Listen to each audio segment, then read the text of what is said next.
I want to play in Europe. What the hell does that mean, right? Because Europe could be Latvia, Luxembourg. No one's talking about Latvia or Luxembourg, dumbass. So you want to just shove it in there. Start with the smaller finger, especially if this is the first time. Start with the smaller finger and go slow.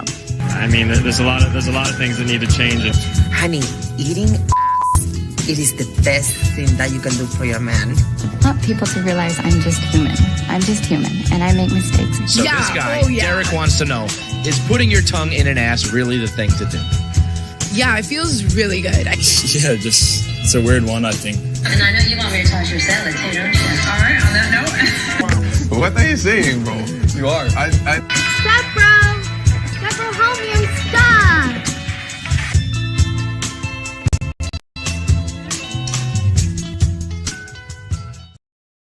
Yeah, welcome to the Straight Red Card. We are here to cover the USA Swiss game live with you and suffer with you if need be. We'll see if that happens, although we don't really suffer much. We just get irritated. That's about it. If you're suffering... These players are going to either make or break their opportunities. So, right. If you get to the point of suffering, let's say like Tact is suffering, tactical manager certainly suffering, what you end up getting are comments like, I'm sick of this whole generation already, and I'm ready to move on to the next one. Yeah, can't do that. We don't really have a choice. We kind of have to embrace this one. So, and hope it gets better. It's kind of like the guy who got turned to a newt, right? He said it got better. Yeah. She turned me into a newt. Well, it got better. All right. Here's your lineup. We did, or the coin did, predict right up top for us. We got Turner correct. We got McKenzie correct. We got Arson correct. We got Cardoso correct. Did we pick Berhalter? I know we were on the I said yes. It's between him and Luca De La Torre. I'm not sure which one we picked now. Probably Luca De La Torre. I know we were on maybe. I don't know if we ended up going with him. Between Richards and Luca De La Torre, man, it's hard to assume that they would have been left off because they had such solid matches. Right. This looks like let's play a whole different team, as you said in pregame. Let's play the people who didn't play much or at all. Right, except for Arson. He's the only repeat guy. Yep. And that's from coin toss got Brian White, right? Yes, it did.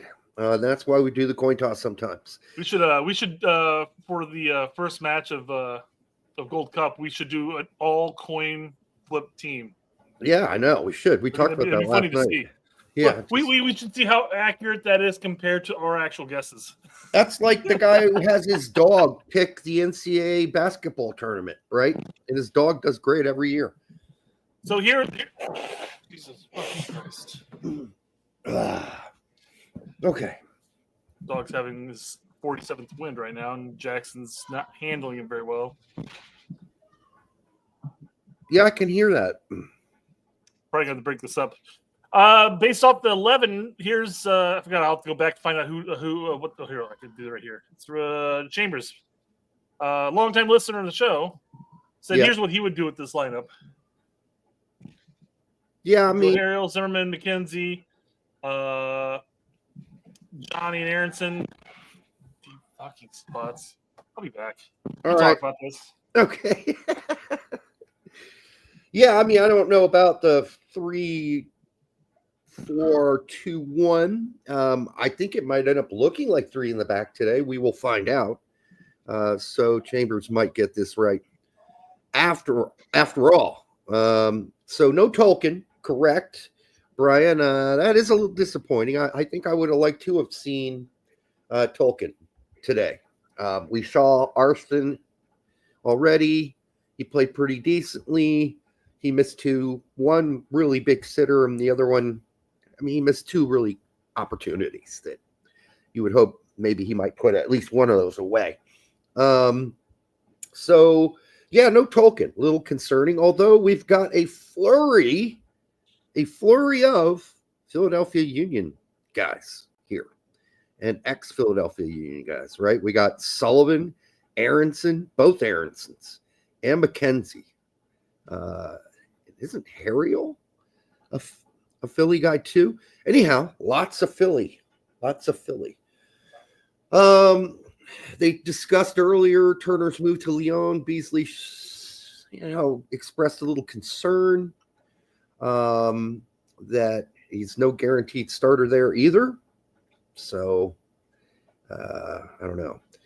Zimmerman only getting the first half, ? I don't know about that. We shall see how it goes. I don't think, I don't know. You would think Richards would be back in and Luca De La Torre will come in at some point, but there's no guarantee of that because, hell, this is who I really want to see, as you mentioned, Brett, is Damian Downs. Yeah. I want to see him get at least 30 minutes tonight. So anyhow, this is what we got. I got kicked by a girlfriend. I would never go back. I have standards, and Mrs. Berhalter clearly has none. Ooh. All right. How did Ms. Berhalter get brought into this? I don't know. Ooh. What are we all drinking? I am drinking Canada Dry and vodka. I got a vodka Crystal Light again, but I'm halfway done with this cup. Although So I'll definitely be going up at halftime and grabbing one. I do have to display this because it's such artwork. Three Philosophers, the 4-pack carrier case. That's not working real well, is it? All right. Oh well. Anyhow, I tried. Beautiful artwork. Not sure who the 3 philosophers on the box are. Looks like one of them is Socrates. I'm not sure who the other 2 are. I'll have to look that up somewhere. Anyhow, we got a little clock thing so people can think that works. That should work right there. Yeah. That way we can, we're both watching the TNT cast. So we're hoping we'll be close. I'm hoping that you're ahead of me so that way you could sit there and go, pause. Yeah. You're going to be able to watch live. We shall see. Let's go back. I don't need this just yet. Yeah, let's go back to that starting lineup. I know people are saying, well, we finally get a good opponent. What are we doing? Why are we playing this? Well, let's talk about the guys that maybe have a chance of actually going to the World Cup. I think McKenzie and Turner, Cardoso, obviously. On this lineup? Yeah, okay. And then maybe 1 or 2 of the Aronson brothers. One of the 2. Depending. And that's it. Obviously, on this specific lineup, yes. Yes. Does Zimmerman have hope? I mean, as long as Miles Robinson keeps playing kind of middling, yeah, I think he does. And as long as that, but CCV and Trusty are clearly on the outs with Poach. And Reem is old as hell. Yeah. I think the thing with CCV is he's got that toe injury too, so we don't really know the reason. Fair. Trusty just had a kid or got married, one of the 2, and maybe he doesn't like him. I don't know, but he definitely likes Max Arfson because you would think we'd be seeing Tolkien. Yeah, where's Tolkien? That's a great point.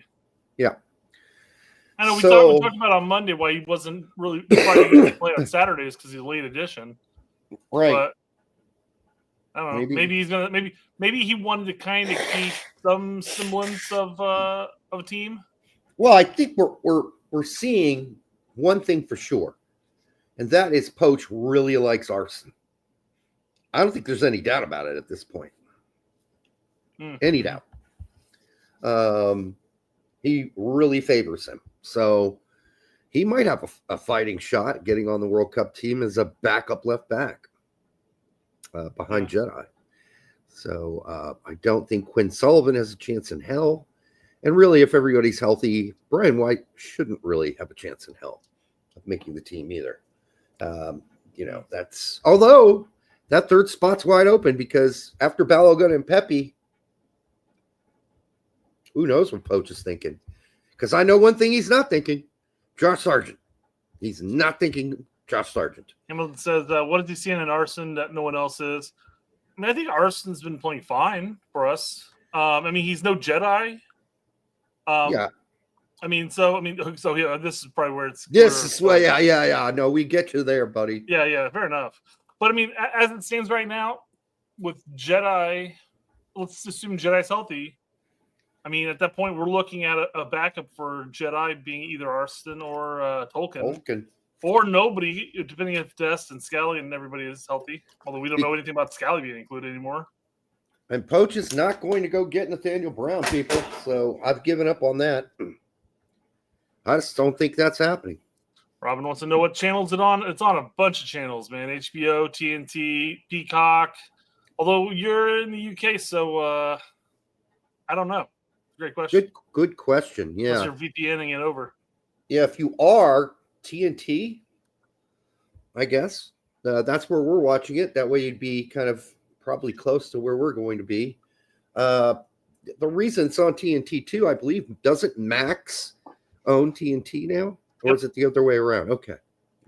That's why. Well, it's Time Warner. Time Warner owns HBO. Okay. So go to TNT. It's dynamite. TNT. I want to win that fight. It's not going to be 30 seconds behind the rest of the broadcast. TNT. I'm the power load. Yes, AC/DC. All right. So anyhow, this is your starting lineup. Apparently, this is Font Mob, and I don't know why they got it so wrong last time. It was like the guy that was handling the lineup last time was drunk. Yeah, I'll say this lineup compared to what the TNT broadcast has posted is basically that trio of Aaronsons and Sullivan are all kind of flip-flopped. I think Paxton was in the center, Brendan was out left, and Sullivan was out right. I would not be surprised if that is indeed the case. Sullivan on playing right wing and Brendan playing left wing, and having Paxton, who's actually a finisher and actually can score and does score and doesn't get nervous. Brendan scored 6 goals this season. Yeah, and he played every single game for Leeds this season. Yeah. Give me a break. One in every 7 to 8 games. He started almost every single game as the center attacking midfielder for Leeds on the best team in the championship and scored 6 measly ass goals. And 4 assists? That's pathetic. I don't even know if it was 4. I think maybe 2. Pathetic. That's a CAM that is pathetic. Sorry, it is. All right, so I don't want to see him at CAM. Touchables goes, Brett, I thought you weren't a Brendan fan or Stan. No, we covered Derek covered Leeds extensively throughout the season, and I just happened to remember because I was looking it up where his stats were exactly recently. I think towards the end of the season, it was one of the last games. Yeah, and it wasn't good, people. And since I watched almost every single Leeds game this season, I can tell you that he ran around a lot, and he pressed a lot. He caused some turnovers. But in the final third, useless. Absolutely fucking useless all season. Except for 6 times. Or 8 if you count the 2 assists. All right, that's not good enough. If you're the starting CAM for Leeds, the best team in the championship, all season long. But he served the purposes of Daniel Farke. So that's, I guess, I'm a Fulham fan. I am a Fulham. I've been a long-time Fulham supporter. I did become a Leeds fan, not a supporter, not a nutcase maniac or anything, but I enjoy watching the drama of all the things Leeds and the ups and downs of that. And I got to know quite a few of the people who cover Leeds in England, and I don't know, you form a bond with some people after a while. It all started, of course, I started watching Leeds because Aronson was there and McKennie was there, and Adams was there. But then it just kind of stuck to me. Oh, of course, Jesse was there. Can't forget that. Mm-hmm. All right. Well, that's the main reason I started watching first time. But Anyhow, yes, I'm a Fulham guy. Don't get it confused just because I do enjoy watching Leeds and the drama there. And I do, I cheer for them. I hope they win. But I don't think they're going to stay up this season.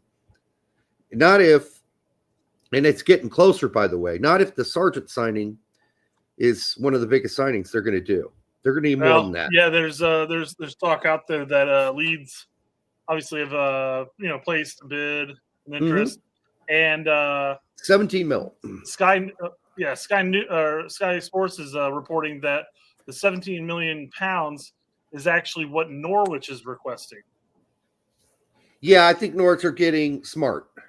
They know they're not going to get 20. That 30 million is not going to happen. 30's not, 20's not. It's going to be under 20.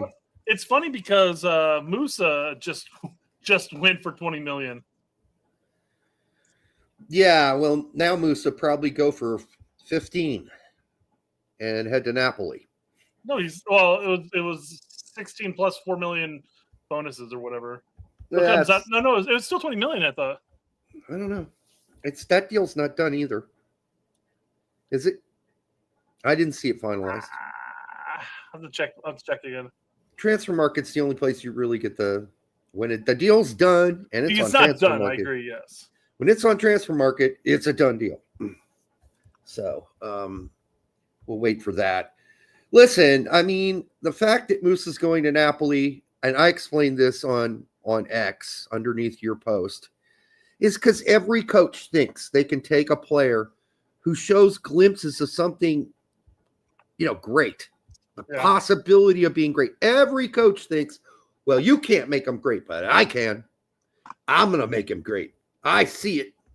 But unlike you got your chance. You can't do it. I can do it. I'm a better manager than you are. I'm going to put him in better situations. They're one step away. It's 20 million euro with 4 million in bonuses. Well, 20 is going to be, yeah. Wow. That's over what his market value is on Transfer Market. Of course, that doesn't mean shit. Obviously, if somebody's going to outbid it, doesn't matter. But I think Moose's value, is something like 18. Yeah, he's a wonderful, yes, it is. And he's a wonderful carrier of the ball. Just like in the old days, what's his face from Columbus? Crew was. We have players like this. Nagby. I mean, he reminds me so much of Nagby, it's almost scary. And for years, Nagby was complete garbage in the final third. Then he figured it out. He's not awesome, but he's not garbage. So, yeah, AC Milan this is a steal. Mm-hmm. They're actually going to make money off of this deal. That's crazy. So, you wouldn't have seen that coming.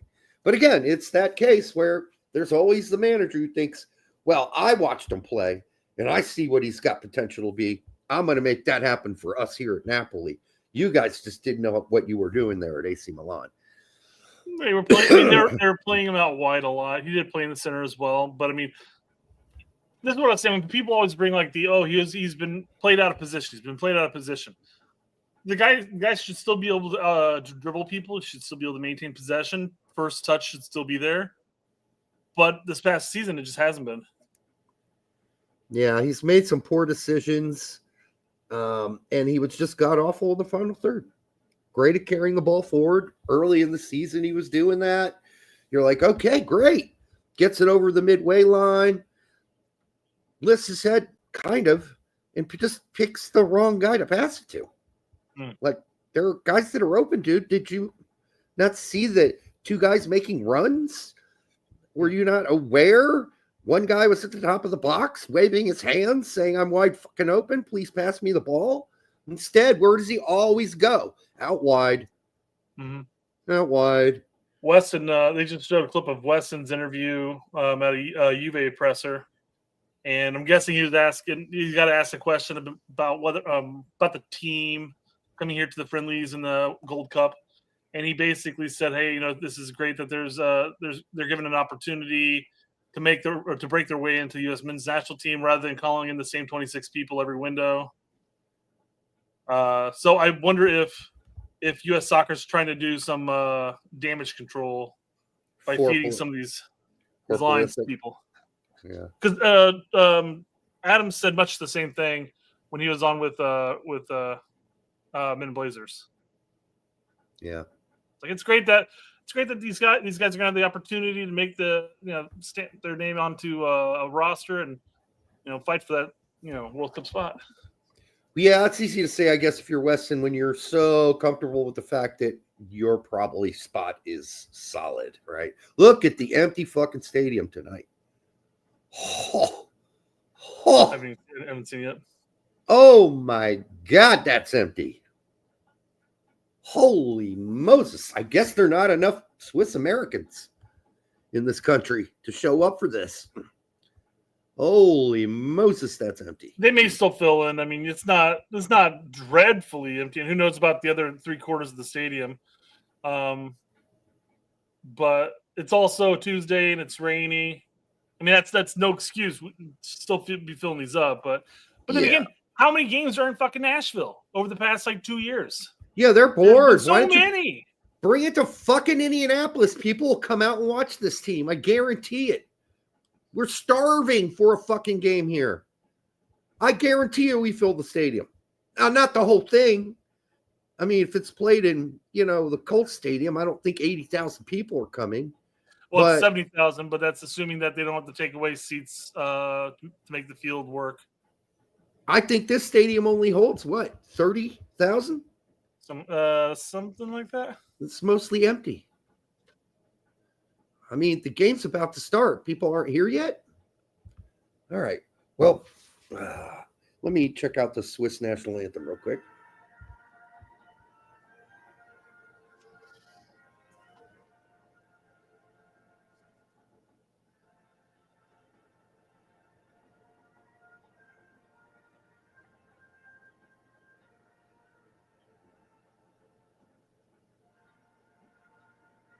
Hopschweiss. It's very, very regal and royal, but it's definitely not going to get you amped up. No. I mean, you'll get amped up because it's your national anthem and Swiss, but yeah, listen to them. Like, there's so many other ones that are just in your face. Let's go. Yeah.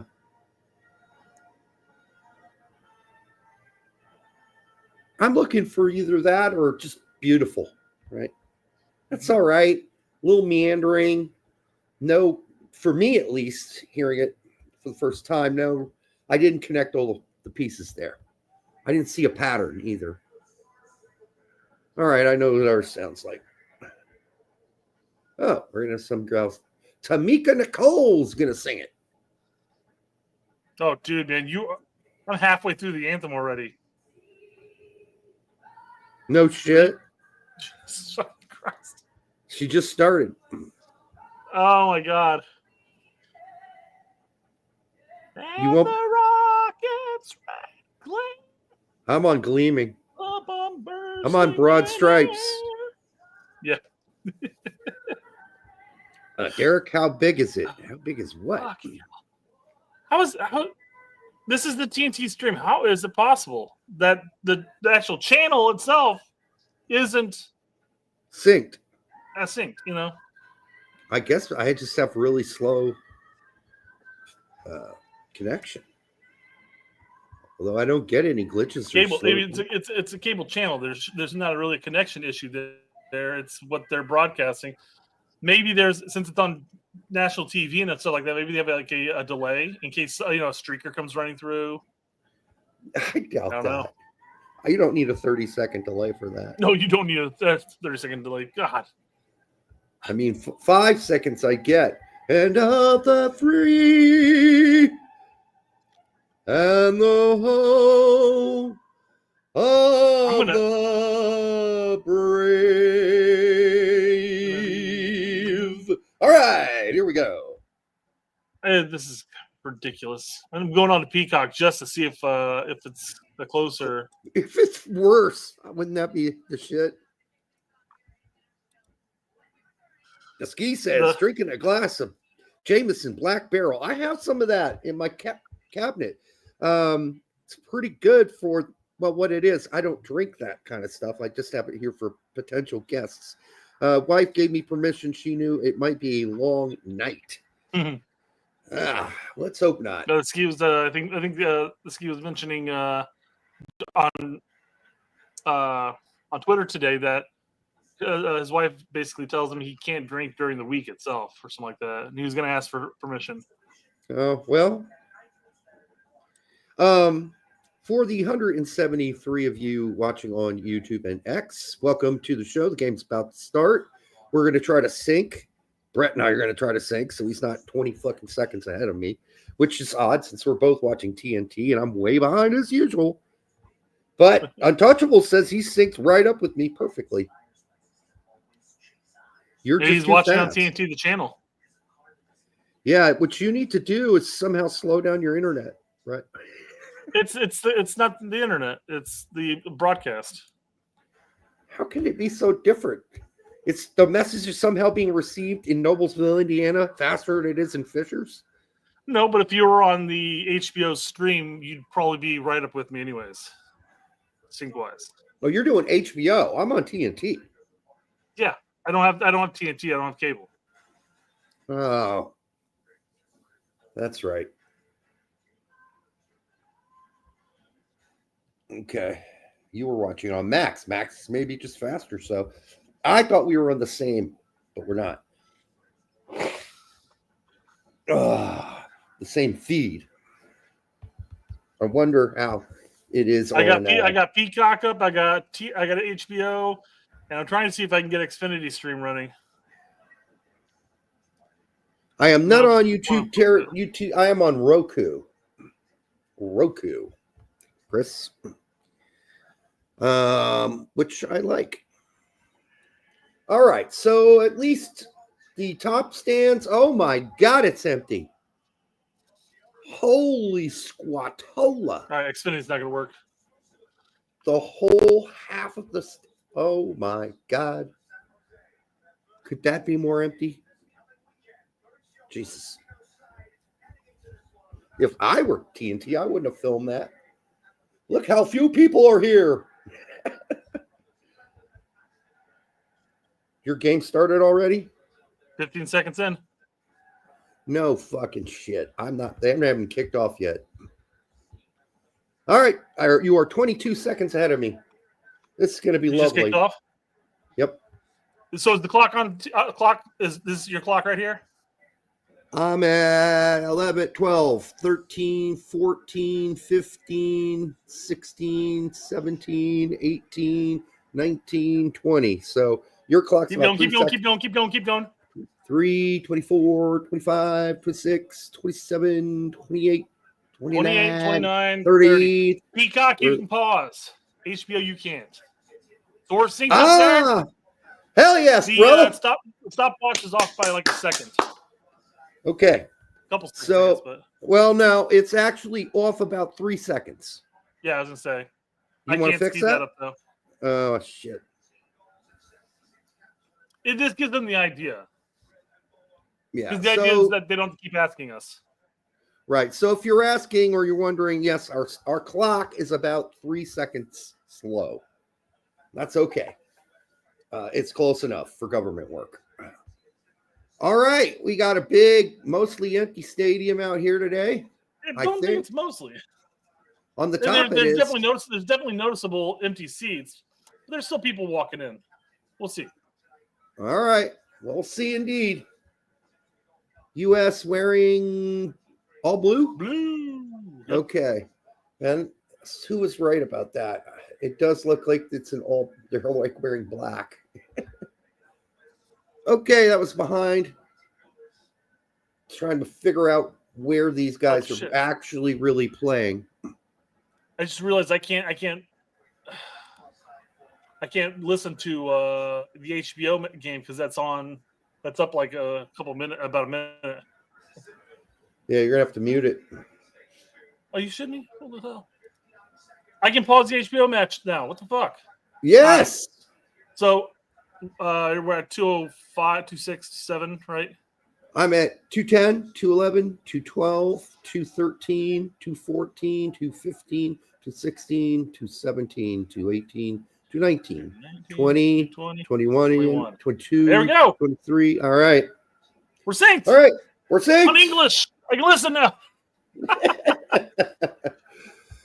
All right, so it is pretty much as offered, although who is playing out here wide low? That was Arson, right?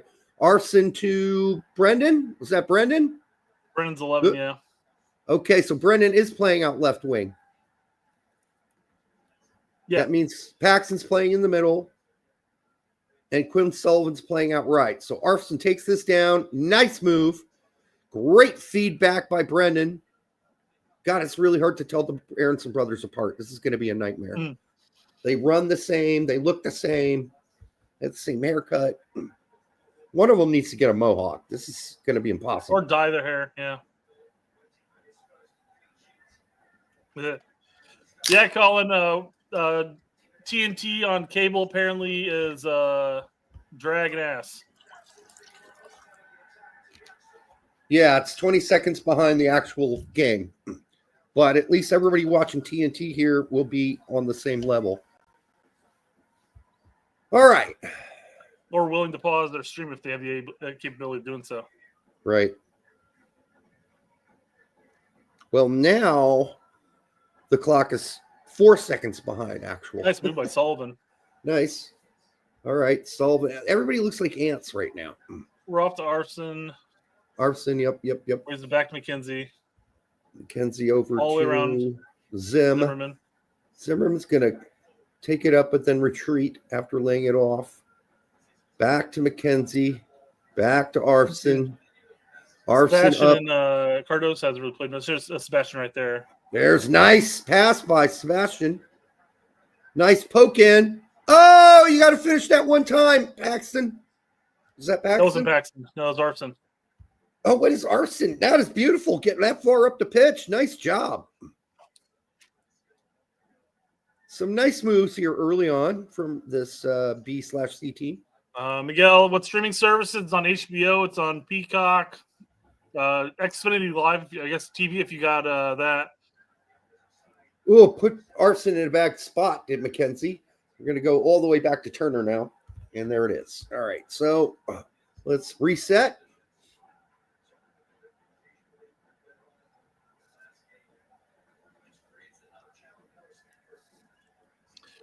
Yeah, Pumar, Peacock has the Spanish feed. And they run the exact same feed as HBO, just obviously different commentators. Oh, slip that over. What was that? Is that White? No, that was Brennan. Brennan was never going to get up on that. Yeah. I thought that was Brian White at first. Brian White has the thing on his wrist, so that's going to help tell where he is. Oh, this is up to Brian White in the air, and it's followed up by Brendan, who gets it back to Arson, and we reset. Oh, right to the middle. I think that's Cardoso. Texans like, I ain't cream out Abdul-Jabbar. So that was Cardoso with that pass, I believe. I think it was Sebastian. Oh, do you? Okay. I think he's out left. Cardoso's out right. All right. So goal kick. Switzerland. They're going to play out of their back. Which, hey, good practice for us. And so far, we've been the better, but they could come on a counter here. They are coming on a counter. Let's see how Arson handles this. Not bad. Or what's that sub? That was Arson that you were talking about.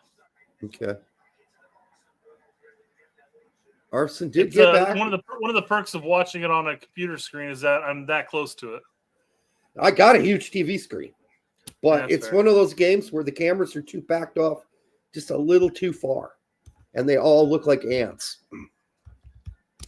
I mean, I'm only 15 feet away from this screen. All right, maybe about 10 yards. You better touch his White. Come on, man. Okay.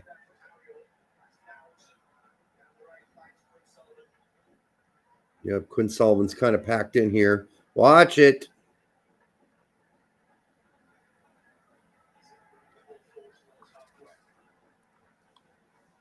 All right. Well, Swiss So it helps finally you have looking at numbers when trying to figure out Cardoso and Sebastian. Cardoso's 8.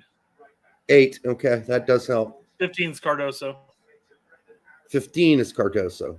Seb is 8. Good cross into Switzerland. They're looking pretty threatening here, but we managed to kick it out of bounds for now. Looks like Swiss are going to recycle this. Nope, they're going to stay outright. They're going to attack. Down the wing. Nope, nothing there. Wow, that was a very smart pass. Now they're going to switch fields quickly, which is what you do when teams are playing tight defensively. And they're trying to dribble through our defense. I thought he got through there. Kind of cut out on me the first second. Quarter kick. Yeah, Aronson. Brendan is wearing 11, if that helps between the Aronsons. Yeah. Colin says the Raptors is copy Benzema. Hopefully we get the scoring production from him as well. Oof. Okay, out, cleared. That was not a great corner. He's just going to chuck this up there from a long distance. And it was poorly connected by Ibischer.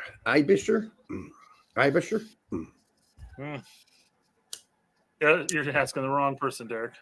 Yeah, I don't know all these Swiss guys. It's a very German-sounding last name, though. Yes, they do speak 3 languages in Switzerland.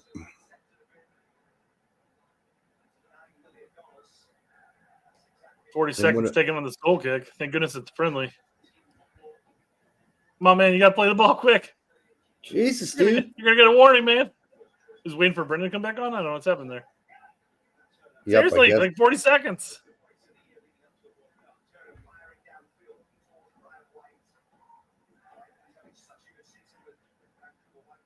Up to Brian White, who settles it down to one of the Aronson to Aronson. Almost some Aronson to Aronson damage there. Yeah. Untouchable says Swiss play for draws. They're neutral. Just be a little aggressive on that, Sebastian. Jesus. And this is out to Sullivan. Sullivan through ball. Back to Sullivan. Who's he working with? Is that Paxton? We're sitting so far back, guys. Into Paxton. Jump in there, right? Paxton with a great cross. No one home at the top of the box. No one. And then we foul. That was a good pass across by Paxton. How nobody is there is beyond me. I mean, just watching a Berhalter about 20 yards off of the box. I'm just sitting there going, guys, we're right in and around it. We need to be pushing up on that. Or Aronson, the other Aronson, Brendan needs to shift to the top of the box because Somebody needs to go to that PK. Absolutely. Yeah, because Brian White's already occupying the goalkeeper's area.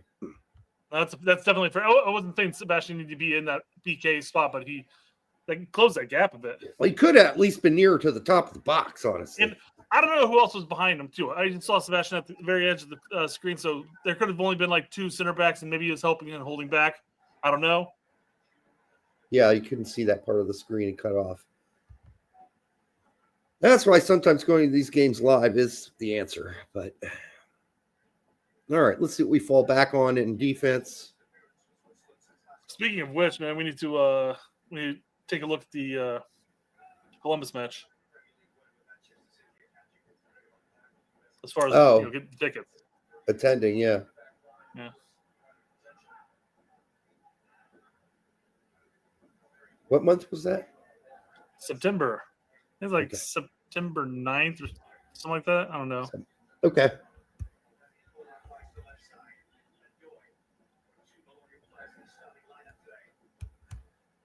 Hope it's better attended than this. Oh my God! How did that break the roll? That was horrible. Absolutely atrocious. Got to see the replay on where that all broke down. That was bad. Turner's not doing anything about that. Let's see where it breaks down. Cardoso, Zimmerman. Cardoso 5. shit. Number 5. It was Zimmerman and Harrell. Cardoso at least got a toe to it trying to stop it. Who's number 5? That's Zimmerman. Yeah, he just stood there. He trimmed his head. He trimmed his hair. So yeah.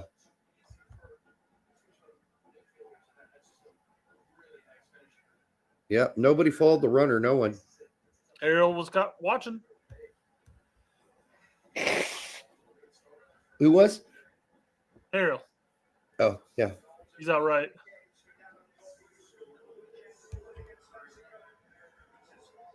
Yeah, this is concerning. That was too easy, folks. Way too easy.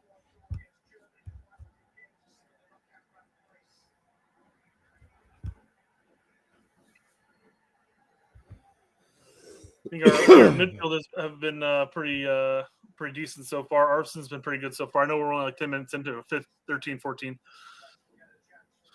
Yeah. I mean, it's early to start saying, hey, this person's doing well, but I don't know. Yeah, I'm not blaming Cardoso on that one at all. He got a touch to it as much as he could at that point. Harold didn't track his man. He got caught watching. Zimmerman was flat-footed there. I'm not sure if he could have gotten to it. I'd have to go back and rewatch it again. But the guy threaded the needle. Went through 3 of us. That was too easy. Way too easy.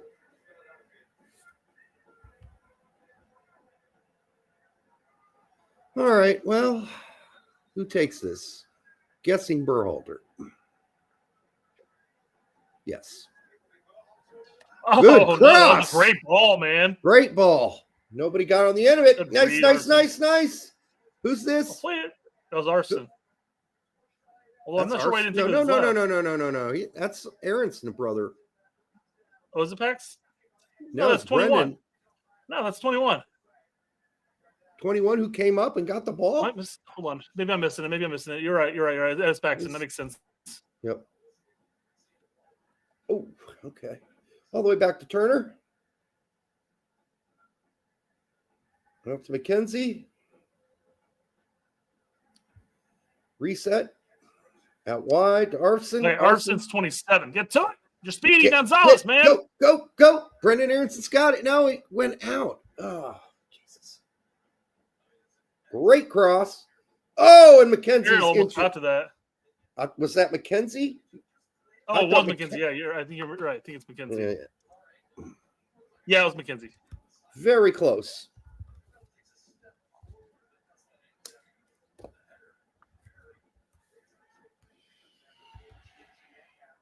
Aronson with the pressure. Stone says, guys, there was no mistake on that goal. It was a deflection. I agree there was a deflection.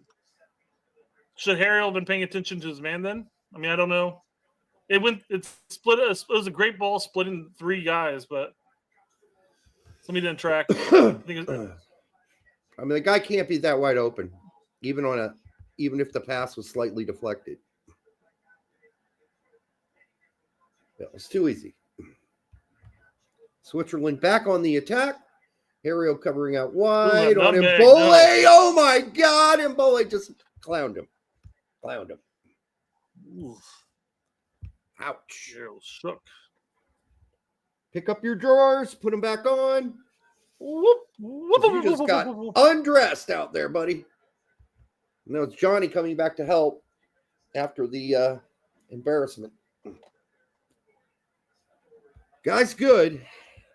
Guy is really good, so it's not surprising.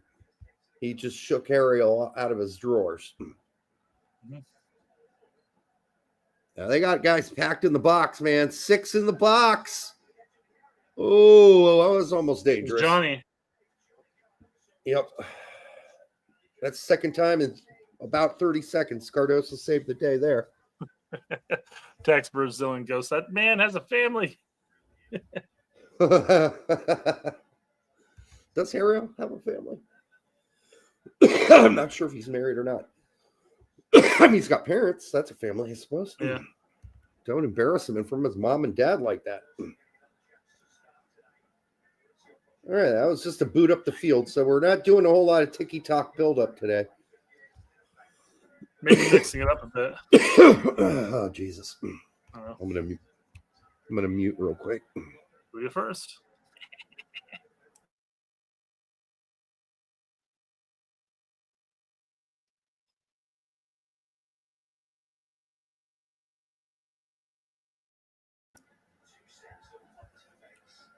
All right. Trying to come out with it. Brian White got tackled. Went out of bounds. Did we get a foul there? Yeah. Or just a throw in? Nope. All right, good.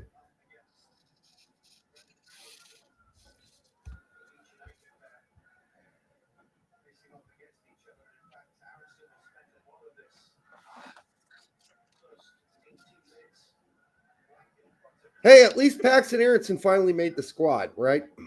Remember, he was not on the original squad. And many of us were like, what? He didn't make the squad? But Zwatsky made it? All right, well, we're jerking around with it back in our own group. Blasting it out to Arston, who's kind of trapped. McKenzie just wallops it up to Aronson.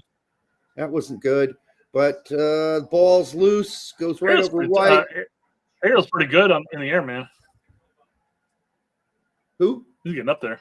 Not here. Sorry, Arson.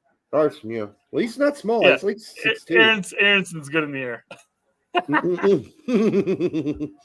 Good one. It's like, you're not going there, are we? We're gonna play around, but guys, we're gonna press up there, help him out. Yep. It's gonna make Paxton die here. If we're gonna go. Everybody's got to go. That's horrible. Oh my God! What was that? It bounced off of him. A little selfish, Queen. Come on, man. Come on, man. It bounced off of him, and he didn't go get it. Turner's just gonna blast that out. That's smart. At this point, to Brian White. Brian settled by Paxton, out wide to Arson. Arson's a big boy, man. He could play center back. He's a large mammal. McKenzie with another. Oh boy. That was close, though. It was close. That could have been fatal. Two McKenzie right there. All right, we're going to try to play it out. They're playing a semi-high line. They're not balls out on this. They're going to let us fuck around in our own box with it, but they're not going inside the box. That seems to be their limit with the two forwards. Oh, Jesus, that was a lucky bounce. What the hell's happening on the feed? Okay, back to Zimmerman. Zimmerman back to Turner. Jesus, Turner just blasts it because, Jesus, what else was he going to do there? At least he didn't try to fuck around with it. I'm having a hard time seeing the players on the far side of the field. When they're on this side, I can see everybody. But the numbers, I can't even see the numbers. Out wide, if it's out wide, it's predominantly going to be Quinn. If it's out wide right. Yeah, I know. In the middle, it's going to be a mix. I hate assuming. Oh, my God. That was beautiful bring down by White. Sullivan, get on it. Press him. Paxton, however, couldn't keep possession. That was Sullivan. Was it? Yeah, I don't 7. think so. That was 7. Guy going for right now, same guy.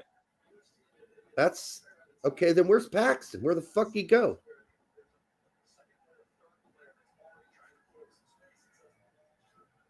Paxton's chasing right now. Brendan is. No, it's Quinn that was chasing. Paxton's right there. Are you sure 7 isn't Paxton Aronson? Number 7 is Sullivan. 21 is Paxton. Okay. It's impossible to fucking see this shit. For you. Get some readers, Derek. I don't need readers. Far away enough. I probably need the other ones. But they're in my car. And I'm not getting up and going to my car. Well, here comes Switzerland. 1-on-1 with Max Larson. Goes right around him. No prob. Good fucking A. That was almost a goal. Oh, it was a goal. Almost. It was. Damn. So Ariel's been shooken out of his drawers, and now Arson gets shook out of his drawers. Poach is saying, yeah, we're getting our asses schooled here on the wings. Great switch of field by Switzerland to a wide open guy. And then you're thinking, okay, it's 101. He does the right thing and draws him, forces him wide. But I mean, now he splits Turner wow. and McKenzie. Jesus, that's a tap in. That's too easy around Arson. That's just too easy. It's too easy. This whole thing's too easy. That's 2 goals that have just been too easy. Yep. Harry never closes down. Yeah, but that wasn't Harrell's man. That guy came running in from the top of the box. Brian V for $2 says, I hope Poach is learning about MLS. Well, I hope so too. This game could end 4-0, maybe. Again, it was a perfectly placed ball through Turner and McKenzie. I mean, if McKenzie was any more closer to the goal, he would have been encroaching in on Turner's face. Yeah. And I'm not saying that he shouldn't have been there. Maybe he should have moved in over. But it was a nice ball through. I would like to see the replay on that to find out where Turner was. Turner was near post. Yeah, but how near post? He was maybe a foot off of the line itself. I mean, does he need to get a foot on that? Stretched foot? Maybe something. I mean, we'll see. Like I said, it went between. I think if I recall correctly, McKenzie was probably like just south of the 6. Turner was like 1 step off the line, near post, and it just split between them. Somebody probably could have gotten something on there. Fumer it was a rip. Fumer wants Fossey. Even Ola Sunday. Ha! Where in the hell is Ola Sunday these days? I don't even know. I lost track when he went down a couple divisions.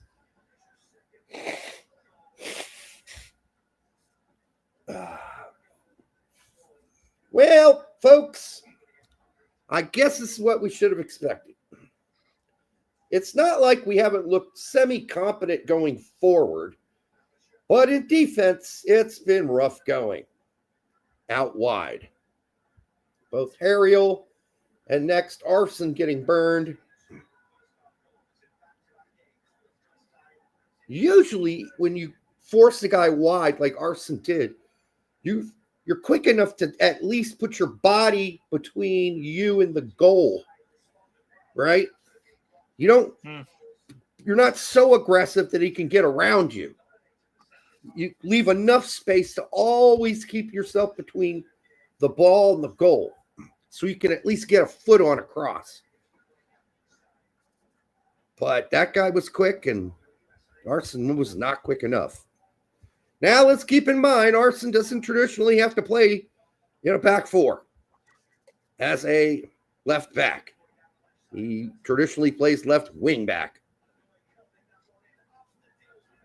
Jesus. And it's not getting better, folks.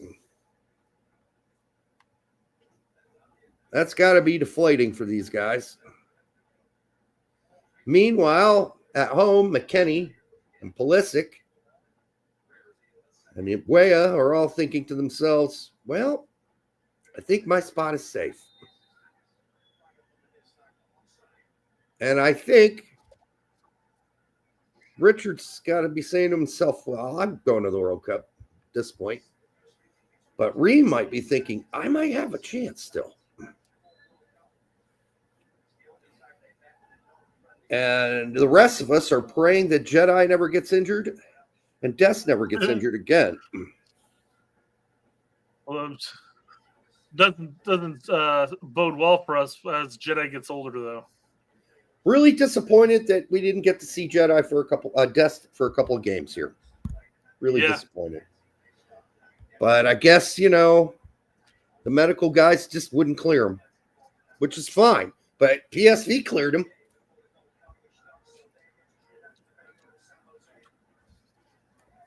He was just playing for PSV, so I don't get it. Are their doctors bad or worse than our doctors? Or do they just not give a fuck because they need him to play? And they're paying him the big bucks. Going to continue to play a high press here. Look at White camping just camping that RPK. Just waiting for a deflection and a quick transition. Yeah. All right. Is that Sullivan or Harriel? Harriel brings it up, drops it off to, I'm not even sure who. It's too small. Is that Sullivan? Oh, my God. Bad first touch by Berhalter. He almost paid for that one. Aronson. Back to Zimmerman. Now he's making the run. Zimmerman sees him. Almost got him. Almost there. Boy, they had that planned, man. I saw that coming a mile away. Yeah. It's good play. Unlucky. Very close, though, and not a bad pass. An attempt by Zimmerman. Yeah. Good eyes on his part to see the run immediately. I saw it as soon as it started. A fraction of an inch. That guy just got up enough. Long throw by Harriel. A McKenny type throw into the box. No one there to retrieve. Zimmerman gets it back in. All right. Aronson loses it. Poor control. A little messy, a little sloppy. Okay, good. Oh, God, we almost had that steal. Oh, my God, he's wide open. He tripped on it. He lost the angle, got stuck between his legs, the Swiss player, but he's got it back, and he's bodying the fuck out of Arson. Embolo, is that what that was? Yeah.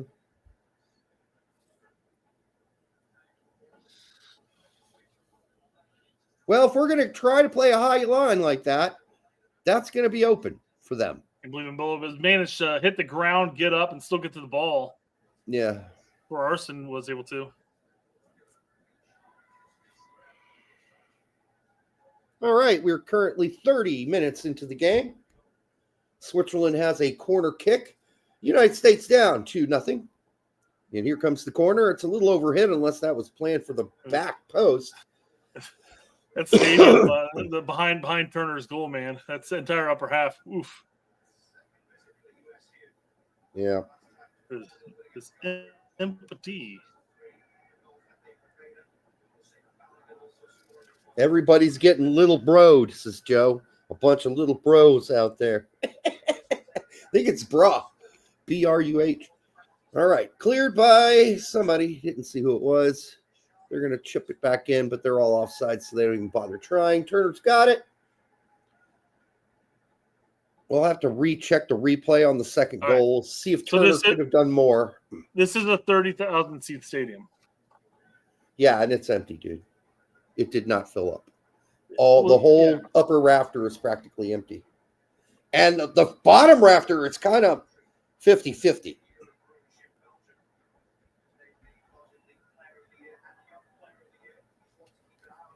So you're probably looking at, 12,000. Might as well start playing in college stadiums if this is what you're going to get. At least it won't look empty. Although the other side looks more full. I don't know. I would say I would wager it's probably closer to like 18. All right. We'll find out. I have no idea. I'm pure speculation on my part. You could be absolutely right. I don't know. Well, what you're going to get is the ticket sales. You're not going to get all the people who got tickets and didn't show up. It's true, but if they sold the tickets to, obviously they want the stadium full, but they also just want the money too. Of course they do. We're talking. That's what I said. I don't. They're going to get the ticket sales when they. That's what they're worried about. Technically, the attendance should be what they scan in. So, I'm not worried about them making money. I'm worried about who's showing up for these games. Oh, There's number 3. Turner with a bad deflection right to number Bola. 7. Bola, yeah. Jesus Christ. Oh, God. That was McKenzie's side. Is he got caught ball watching? Let's find out. They've been doing a great job switching fields really fast, so. Should Turner have been able to save that too, though? Bam. No, I that's think ours, man. You got it. You got to think- clear that harder than that. And I think Turner should have done better with that. Absolutely. yeah, he's got to clear that out at a tighter angle. How couldn't he have held on to that? I mean, it wasn't even that angled of a shot. I mean, he should have been able to grab that.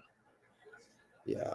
I mean, it was a hard, semi-hard shot. I've seen harder shots, but this is going to be an ass whooping. Yeah, Poach, look right there, says it all. He did the big. Yeah, well, Coach is realizing that you just can't call anybody and everybody in. Should be playing Tolkien. Griffin Yao should be out there somewhere. Maybe even Reynolds. Marlon Fossey. Maloney. I know Maloney didn't play a whole lot at the end of the season. Doesn't mean we couldn't benefit from him being here. There are plenty of guys in Europe we just decided not to call up. Or chase, like Nathaniel Brown.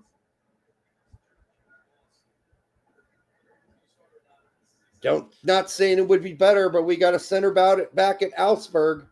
And another guy we refused to recruit who's been injured, obviously, a lot, which is the guy at Stuttgart, Henri Chase. Who else could we have brought here? TT for $2. Swiss having 2.5 times more black starter matters. MLS quality versus European quality. Yeah.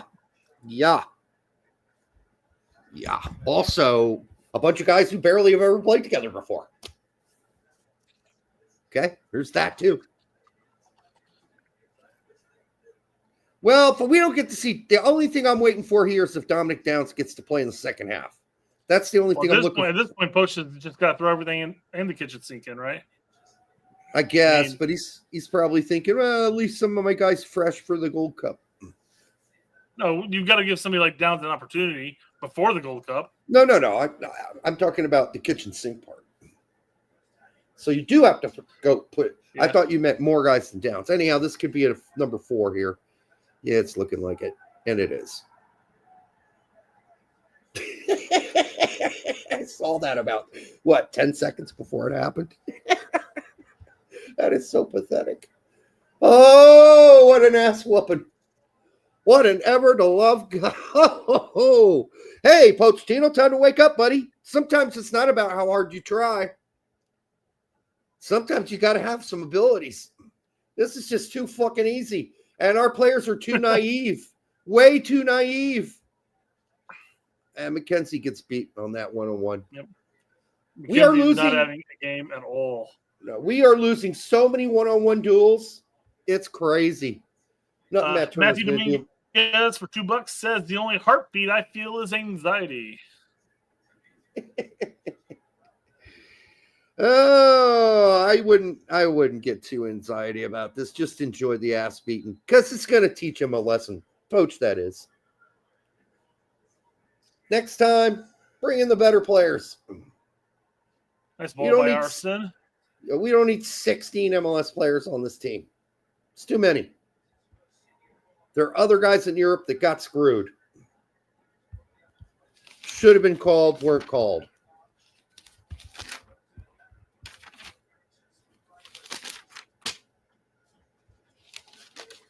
I'm trying to find my list. We talked about Nathaniel Brown, Josh Sargent, screwed.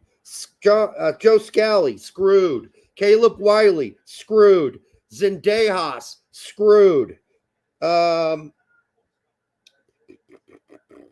Maybe even Jonathan Klinsmann screwed. We can't say Gio because Gio's been absolutely included in Dortmund's Club World Cup squad now. Tanner Tessman, screwed. Aiden Morris, screwed. Busio, screwed. Yeah. All right. Leave all those guys home. I bet you he won't next time. Jackie D says Hoppy screwed. Dude, Although, I would take Hoppy's fire at this point. He hasn't played like 10 minutes in the last 4 years, but fuck it at this point. nah, he just played for Sonderjiski. It's a joke, Derek. I know. He played more than 4 minutes in the last 4 years, but Yes, he did. He played 11 minutes in the last game for Sonderjiski. yeah. Hey, you got to start somewhere. You know, the sad thing about that list I just listed out, though, is none of that's going to help the back two center backs. Yeah. Although they weren't at fault for the first 2-1, but McKenzie was for that last one. He just got it. Oh, my Arson God. got burnt again. Arston burned again. Holy, this is a cook-off. It's a cook-off. Oh, shit. 5? Oh, no. Good Lord. This is a massacre. Oh, this is so 1982. So 1982, people. I know a lot of you are like 82. Barry McCockiner for $2 says, "Will there be a next time?" Yeah, Poach isn't going anywhere, guys. Barry McCockiner. Great Scottish name. Classic Scottish name. Buyers Gaming 499 says, "Is Poach even calling his roster, or is this, or is he just listening to people in the Fed that know the player pool?" Yeah. I mean, to some extent, I mean, we know that Poach has attended a couple of MLS games. I'm sure that he's getting a list of people to keep an eye on.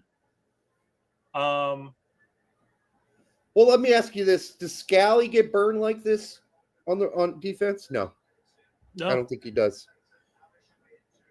Does John Tolkien even get burned like this on defense? I don't know. Out wide? I don't think so. I haven't seen Tolkien play for the U.S. national team since that last Gold Cup. Well, Tolkien is quick. Arsons is not quick. He's technically not bad, but he's not a real left back, which people have been pointing out. He plays left wing back. He doesn't have the responsibilities of an out-and-out left back for Columbus. He doesn't ever get exposed like this. Well, he's getting exposed tonight. And don't tell me Tanner Tessman wouldn't be beneficial out here tonight. They're passing it around like we're cones now. Yep. It's just it's clear as day. Their movement off the ball, their quick touches, just the way they're evading players without the ball. Even, yeah. I mean, it's night and day difference. And they're so smart about when they decide to switch fields. When they switch fields, baby, we are busted wide open. They know how thin we're going to play in this 4-2-3-1 on defense. And they are exposing the fuck out of it. Yeah, don't tell me Caleb Wiley wouldn't benefit this team right now, because I think he would. Don't tell me Zendejas wouldn't be a step up. I'm pretty sure he would be. Christopher Ellie says, $2. Damn, what a waste of a quality opposition. Yes, absolute disaster. I hope Poach is learning his lesson here. I really do. Don't tell me Griffin Yao wouldn't have been beneficial to have on this roster. Don't tell me. I don't want to hear it. Aiden Morris, for God's sakes, would have been good to have on this roster. Well, anyhow, none of those guys are center backs, so there's that. But I mean, the other also begs the question of those 4 goals. If you have a different goalkeeper instead of Turner, who might position himself differently, maybe able to get down quicker to a ball, hold on to something a little bit differently. Yep. I mean, how much of a difference would that make? Well, on the goal, the second goal, I'm still looking for the replay because I want to know where he was positioned when that cross came. Because it was a really tricky angle. But if you're if you're on your near post and you're not being extra careful, you should be able to get a foot on that cross. Yeah. Green Great Basin for $5 or $4.99 says, "Come on, Derek. You know he didn't make the choice. The Don did. I turned off my TV. Any criticism towards MLS gets you called a Euro snob, elitist, etc. I mean, there are a few guys that we need on this team that are from MLS, like notably a goalkeeper. I would probably take Stefan right now, or even Freeze over Turner. Definitely take Freeze. I wanted to give Freeze another chance. Again, we've seen what Turner has to offer. And let's not forget see it again. A lot of these guys that aren't MLS guys that are getting their ass kicked tonight are former MLS guys, right? Yeah. Aronson brothers. Yep. They're former MLS win guys. out there. So. Al Weinstein for $5 says, is U.S. men's national team call-up still an honor, or are players growing frustrated with the program? I think there's some frustration, going to be some frustration brewing very fast, very soon. Because this is embarrassing. This is flat out embarrassing. The goals have just been too easy, too. Yeah. It's not like they worked real hard for those. They opened us up like a can of fucking anchovies. Oh. Hey, we're on at the attack briefly. Let's see what happens. Which is too bad. First 10 minutes weren't bad. Cross, no. My screen was freezing up on me because I have too many things running at the same time. Especially the time clock's fucking me over. Tax Brazilian Ghost for $5 says, I thought it would be bad when everyone started dropping. Even the players smelled the blood in the water. True. I mean, it was strange that people were getting called in, and all of a sudden injuries started occurring. Did they occur? Dest, Stefan, Balogun, Ballo. Although I think obviously Steph's injury was legit. I mean, right. I mean, but Dest was playing. Why couldn't he have played during these friendlies and then get sent home, like you said? Right. He got cleared by PSV. Wingo. He wouldn't be here. Burnt. Damn. Jesus. RD Rep 13,499 says, on the plus side, we may have a pretty good idea of who won't be selected for the World Cup squad. Absolutely correct. That's correct. We are learning who is not ready for the big time tonight. And that's most of the guys on this pitch. My only hope at this point is that our starters who, poach, and we've all criticized for how much they care, as what type of heart's out there. My only hope is that they're watching this and they watch the issues they had prior to this, and they come back in September and, play their fucking asses off moving forward. Ooh, lots of booze. Rightfully so. Booed off the pitch, baby. Look, some people are leaving. It's 4-0. Yeah, I mean, I would sit down and watch it all. Personally, I paid for the tickets. I drove all the way out there. I would still stick it out. But I don't blame them for leaving. Fuck that. Well, we have to stick it out. We cover the goddamn team. Yeah, no. All right, for the 302 of you here now, make sure you like, subscribe, share it with Grandma. I am really sorry if you sat down tonight and with your stepsister after tossing her a beautiful salad and having a great dinner and having to watch this. I'm very sad. Anyhow, we're going to stick it out because unlike some people, the U.S. men's national team being bad doesn't affect our guttural system. Brett and I are not. It means I get to drink more. Yeah, Brett and I are not going to lose any sleep about this. We're not going to call this generation the worst generation ever and stop watching the team, right? It's not happening. We're going to keep sticking in there because we've been through other hard times. I certainly have been. I was there in the 80s, all right? Yep. And the 90s. You think this is bad? Check out the 98 World Cup. Woo, boy, that was a stinker. I'm going to go make myself another drink because I'm fresh out, okay? All right. I'm back. Here's the super chat for you. All right. Pull defenders from a league that doesn't play defense. Yeah, although you have to say McKenzie hasn't been much better than Zimmerman. And let's be really honest, the stinker fest has been Arson and Harriel on defense. Arson's been okay going forward. But again, He's not an out-and-out left back. He's a left wing back for Columbus. He doesn't have the responsibility of covering that much space in Columbus. He doesn't need to. He's got 3 center backs. This is exposing the gout of Harriel and Arston. They have gotten burned, both of them, multiple times. So ugly. McKenzie getting burned on one as well. Just outright one-on-one defense. Couldn't hang with, I think it was Impolo. It's sad, folks. Pour me a drink, Derek. I would love to. Derek, why do you love Zimmerman so much? I don't understand this. Just very critical of Zimmerman. Anyhow, we'll see what happens, folks. But I think the big point here is I hope Poach is learning a lesson because he left a lot of good people home. In fact, we're lucky that Paxton Aronson and Tolkien are on this team because they got called in last minute because of injuries. Unless those injuries happen, they're not here.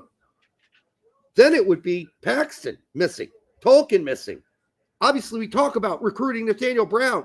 Is that ever going to happen? No, not under Poach. Josh Sargent was left off for team reasons. He's not good enough for this team. But Brian White is. Brian White's good enough. Aguiman's good enough for this team. Sargent, hey, man, he only scored the most goals per minute played in the championship this season. He sucks. Okay, is he a little baby? Does he crumble under pressure sometimes? Yes, but this is a perfect opportunity to get him over the hump on that one. These are 2 friendlies. They mean nothing. You lose them, big deal. But it's an opportunity to get Sargent out of his USA men's national team funk. That is now blown. That's gone. Scally? We thought Poach liked Scally. Nah, guess not. Wiley, Caleb Wiley. Play Harriel. Let's get Harriel in here. You know, who needs Caleb Wiley? Who needs to say anything about the fact that he's taking that extra step forward and challenging himself? Zendejas. I mean, I don't know what to tell you on that one. Again, so what? He's had some rough outs with the U.S. men's national team. There's a perfect opportunity to get him over that here. These are meaningless games. If we're going to lose this bad anyhow, it's a great opportunity to get some of their guys out of their U.S. men's national team funk. Jedi, we know he's not here because he had surgery. But Griffin Yao, some people say he had a great season this season in Belgium. I watched plenty of games. I didn't think it was that great. But still, I would have brought him. Or he's an option to bring. Tanner Tessman, left off. He wasn't that happy about being left off, actually. So, yeah, we're watching the replays now. That's the one where McKenzie just gets absolutely torched. Oh, Jesus. And there's nothing Turner can do about that one. That's upper left corner. Let's hear what these guys have to say. Hey, Brian Dunseth. He's been on our show. 2012, I believe.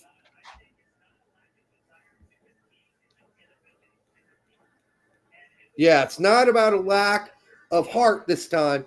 It's a lack of ability. He just said it right.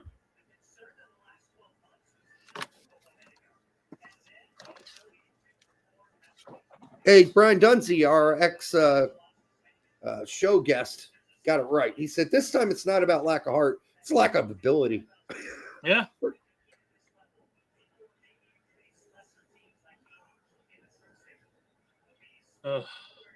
Hold on here.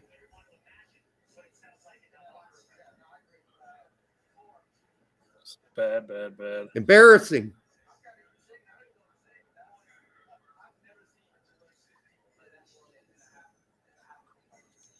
I've never seen a U.S. team play that poor a game of football. They weren't tackling. This is your big chance to make the squad.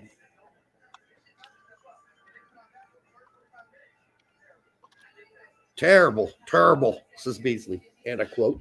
TRBL. Did you do this one by chance? No, I didn't see it. Yeah. Look at the bright side. Some of these guys don't play golf. Oh my god. I mean, we're just getting, this is quality versus crap, people. Quality versus crap. What we have on the pitch is crap. And we're playing the game as if with a high line and all that, like we're favored to win the game.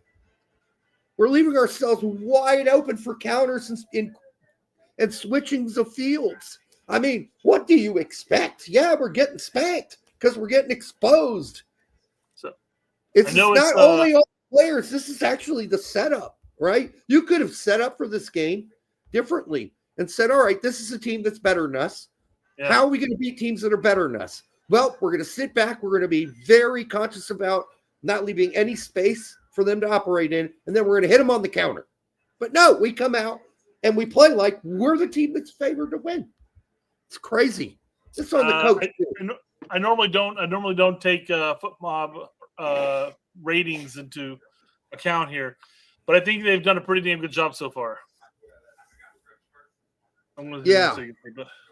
Yeah, it was piss poor. I don't know if Turner really deserves that bad of a rating because I'll have to see. They didn't show. Maybe they showed that replay and I missed it for that goal, but I still want to see his positioning on that. Ariel Zimmerman with a 5.3s. McKenzie's a 5.1, 5.8. I don't know how you can give them fives, man. We have 4 goals scored on us. Yeah, what's our back line needs to be in the red, man. Well, certainly Arson and Harrell need to be in the red. They're getting burned. They're getting torched. But I was saying while you're gone, I hope this teach coaches a lesson. He left a lot of quality in Europe. Yeah.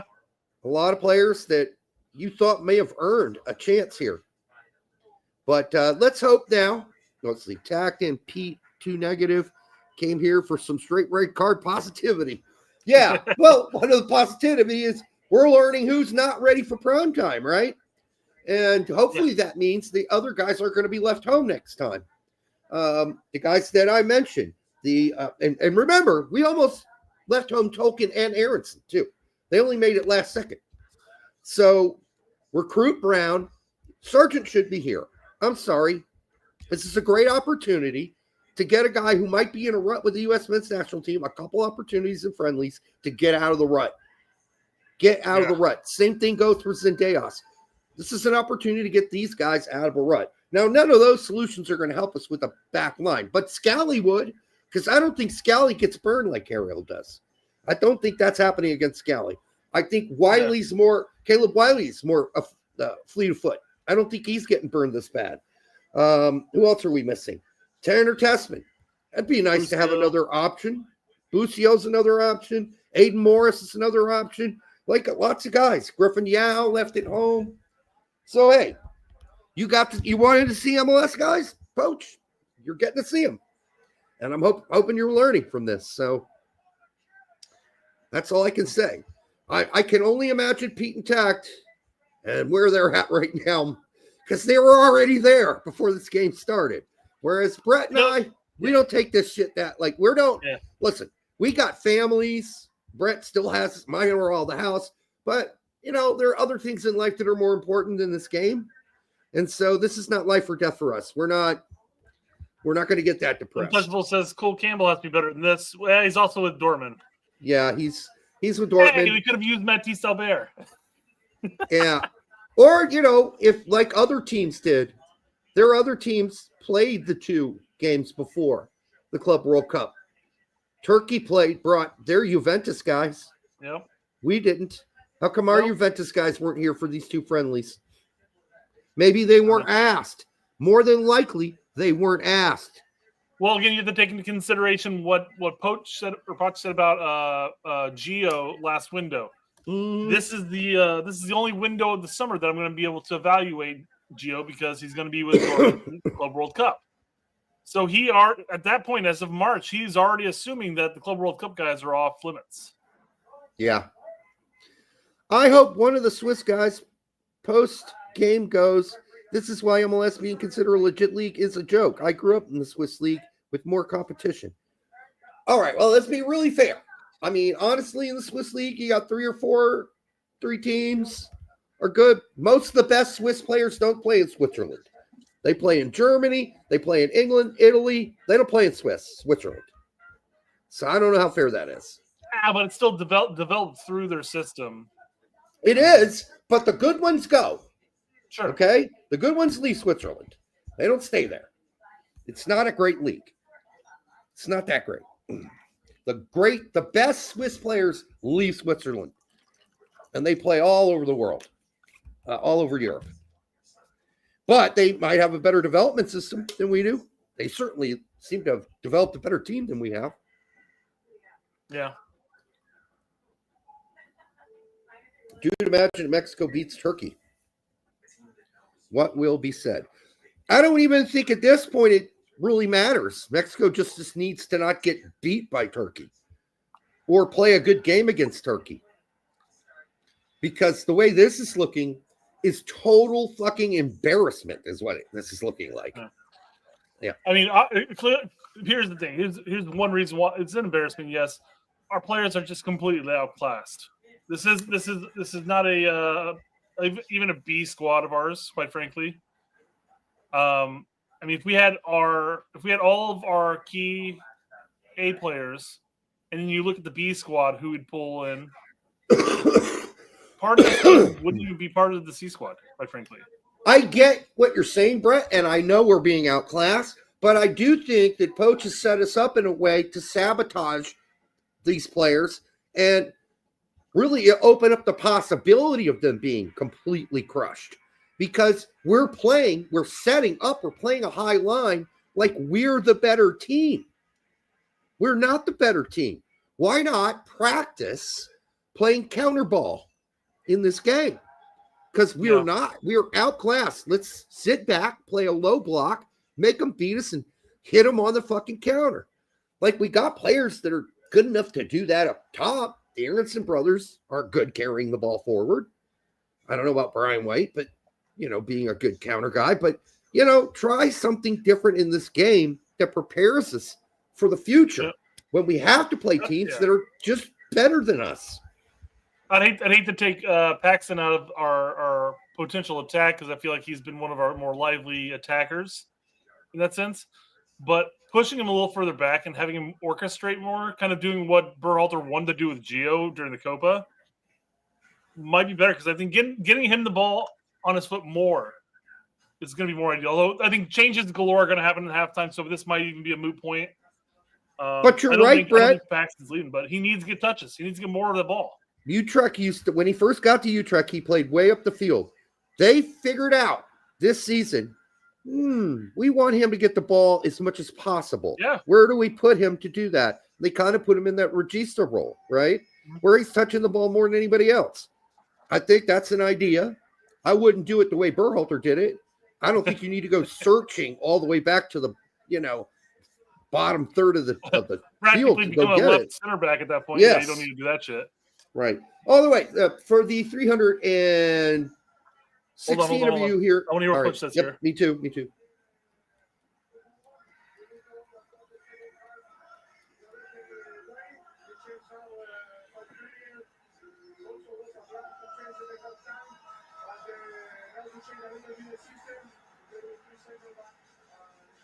Three center back.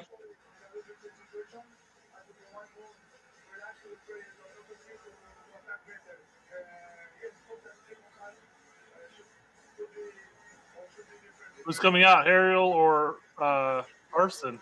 Harriel. Well, there's Tolkien. Aguiman's He's going in. Oh, for fuck's sake! Can we get down? Aguiman, Tolkien, Luna, Tillman. Wow, this is Harriel's still in there. Luna's in there. That's McKenzie. Never mind. Tolkien's in. No, that was Tillman. Never mind. Well, we're making all 6 changes right now. Damn. All right, well, we're going to have to sort this shit out. Riemann. All right, 5. There's 5 subs. Okay. Reem, Agamon, Tolkien, Tillman, and Luna. How would you like to be coming in this game at 4-0 at halftime? You've got nothing. There's nowhere to go at this point. I mean, if they continue leaking goals, it's already going that direction. Yeah. This might actually be the best thing for some of these players coming in right now. Dalton Gillen with a good point. MLS might be a better league, but the best MLS players aren't American. That's quite true. The best American, at least contributing American in MLS goal-wise this season so far have been, Vancouver guys, the Berhalters and the Brian Whites. And it sucks for Brian White, actually, because obviously Agumon comes in for him. And I don't think, maybe a couple plays here or there, but I don't think he played poorly. Yeah. He had a great touch that really sparked an opportunity, but they just didn't have shit. Great point here. Why'd we bring Downs at all? What's the point? We have one more sub, so maybe he'll get some playing time here shortly. But Luna came out. I don't even know who the fuck's on right now. Luna's in. Ream's in. Ariel's still in. Oh, that's right. Arson came out. Never mind. Oh, nothing's changed with the 3 center back. He's like, we're going to go 3 center back. I'm like, well, okay, nothing's changed about that. Yeah, it's Mackenzie, Zimmerman, and Ream. There's Tolkien already in attack right now. Yep. Shoot! Ah! Luna. Nice. Into Agumon. That's the problem. Bounces right off of Agumon and out of bounds. It's like a fucking wall. Oh, damn, I didn't start the clock. Okay. We're about 20 seconds off on the clock, but I'll get it up there. Yeah, get it up there. No rush. Can we play 2 at the top? Can we just put Downs in so we can see him play? Not even Haji, though, man. Haji's not even being brought in.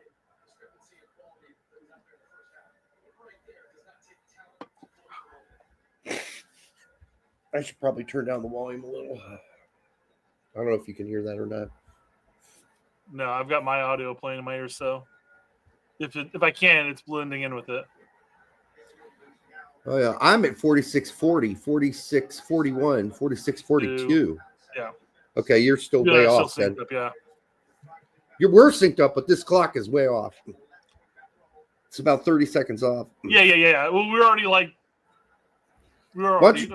4 seconds, but yeah. You could clear it and start it at the right time. No, I can't. All I can do is hit start. Oh, you're using stopwatch. Yeah, you need to use timer. That's different. There's a different app out there that's better than this one, where you can actually timers. I found that it counts down. I swear to God, I found a bunch. I'm sure there's something. Yeah. Bob's your uncle says for $1.99 says this game is like the U.S. women's national team playing the FC Dallas U15s. Oh, ow. Yeah, that was a cream. And really a good description when you talk about the women's national team. Yeah. Well, we're still playing high line, folks. We're not giving that up. Poach wants to play the way Poach wants to play, which means if they can break us down, they'll get some breakaways. They almost just did. The Ream is that Ream for Zimmerman? Ream and Zimmerman back there. Oh. We're playing a back 3. Maybe we did go to a Harold and Tolkien are kind of playing the wingback role. Huh? Wingbacks, yes. So it's McKenzie, Zimmerman, Ream playing the back 3. And they're about to score again. Saved by Turner. Punched away by McKenzie. Oh, ouch. Damn. Helping the poor guy up. Felt bad. All right, that went off Turner's chest. He is so lucky he didn't get chipped there. But he did make himself as big as possible, I suppose. If this clock is going to be that far off, Brett, you might as well take it down and just put up the U.S. Soccer Way or whatever. Although that site totally changed. Did you see that it was bought out by a betting site? I did not know. So it looks totally different now. They are so easily breaking down our high press. It's almost a joke. So easy, dude. They took Paxton out. Didn't realize that. So we still have Cardoso and Berhalter doing the duel. Our top 4 basically left, and then Arson.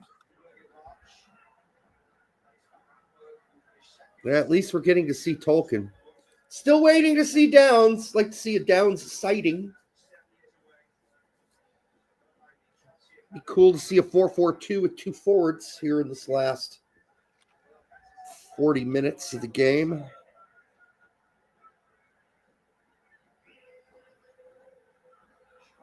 At this point, we're just trying to stave off 5 or 6-0, honestly. And there was almost 5. They still got it. Okay, that was good by Ajiman. Oh, and that's a card, baby.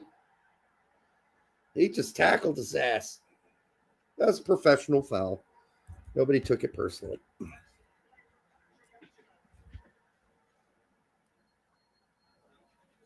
Yeah, I mean, he's going to have to tear him down here. They're both holding each other, but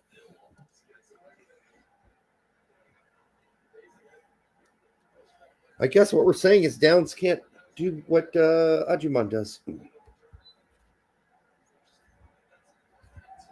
Guess that's what we're saying. We're saying Downs ain't ready for prime time. That's what Poach is saying.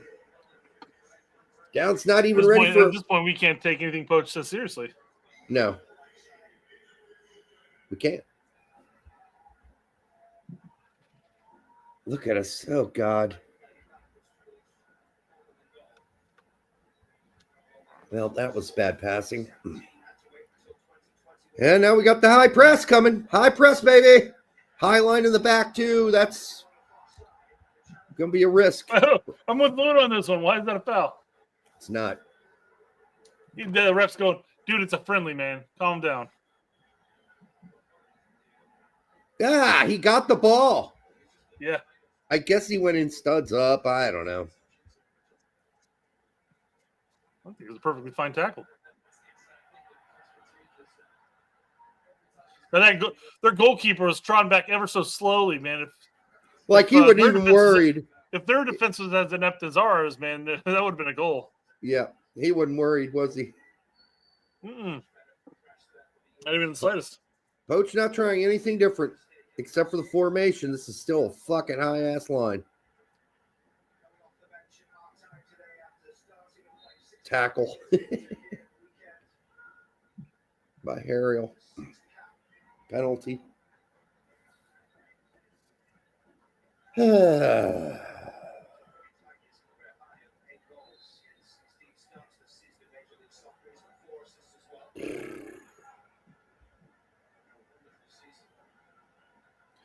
For the 320 of you sad souls that are here with us, we do respect it. You're hanging in there.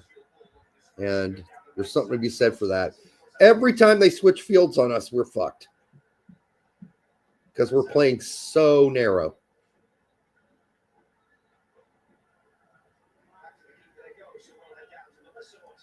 We're going to be tired in about 15 minutes with all this fucking high pressing. You're wide up on the wing. What are you guys thinking? You can't see that? Again. You can't see that. What the fuck, dude? Playing too thin. It's too narrow. It's too open. Christ. God, this is obvious to anybody who's watching this game. I saw that 3 seconds before the pass was made. That that space is wide open on the left side. The backs are pushed way too high. Only so much space a back three can cover on all by itself.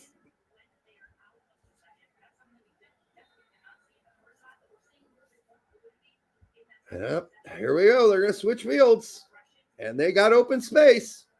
And it's one-on-one again because of it. Looks like Berhalter's moved out right. Speaking of Berhalter, I don't even think he's this tactically naive. No, I was going to make the comment before the game started up again. But I'm sure Berhalter's going there like, oh, man, I really want these boys to do well. But don't you think there's a part of him going like, yeah, that's what you guys get. You wanted me gone, and you wanted some foreign coach to come in here. Here you go. You get You what got you it. get. I mean, it's just, in a lot of ways, it's a very stubborn way to play. It's like, I'm going to play our way regardless. No, dude. Bad pass. Feel bad for Luna there because he was trying to wind up, and Tillman was also trying to wind up, and there's just like bad communication in the end. Well, here we go. Let's see if we cannot be Good job, Tolkien. spazzes. Way to break that up. Ajimon tried. Nothing there. Can he do something with his feet? A little tiddler to Tillman. Berhalter redistribute. We're out wide with it now. That was Ajimon way out wide. Got to get that 7-footer into the box. Okay, he's not 7 foot, but you get the idea. Well, I understood exaggerating. Yes. All right. We're definitely playing like we're going to go down 6-0 or we're going to score a goal. Nice ball. Good job, Tillman. Yeah, to Ajimon. Once Ajimon gets the ball, I don't think he's going to do anything with it ever. No.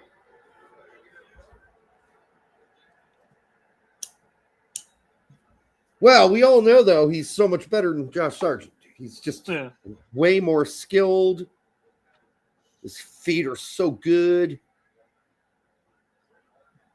Such a better tactical understanding and strategic understanding of the game than Sargent. He's just such a better player overall, Ajimon. Just a better player. I'm sorry. The sarcasm is nasty. But see how open we are on the back three? I mean, we're going for it. Like, oh, yeah, we're going to tie this game 4-4. I understand it's a friendly, but this isn't it. It is an opportunity to try something else, which I just don't think Poach is capable of doing. I don't think he's capable of playing counter ball. That's just not something he knows how to do. And if he's done it before, then do it now. I understand we're 4-0, down 4-0, so I guess the message is fuck it. Let's just play ball. Let's go wide open. If we get scored on 3 more times, who cares? Oh, over dribbled by Harriel, but he's lucky to get away with that. And what the fuck was that? God damn it. Don't be too fancy with the man. Yep. Need to keep that simpler. The Swiss player's like, I'll try to show you how to do that. And he even fucked up on it. He fucked it up too. All right. Yeah, this is throwing all caution to the wind where we're playing. 3 in the back, everybody way up the field. Backs way up the field. But if your guy's going to be Harriel on the right, leading the charge, I'm not sure how that's going to work. I got nothing against Nathan Harriel. Doesn't Harriel still play for the Union? I think so, yeah. Okay. We got a bunch of fucking Union representation in this game. McKenzie, Harriel, Aaronson's. Quinn. Yep, Quinn Sullivan. Hey, tribute to them. At least they're producing youth players, right? Yeah. Well, at least Tolkien's getting to play when at first he wasn't even good enough to make this team. Look at Tolkien pinching into the middle. Very much that Jedi role. Yeah, that's a Jedi thing. Yep, absolutely. Worked against Jamaica. Nice by Tillman.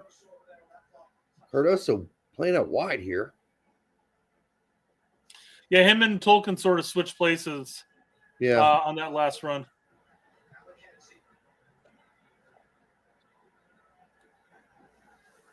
Well, if we lose possession, this could get interesting because we are playing a high-ass fucking line, dude.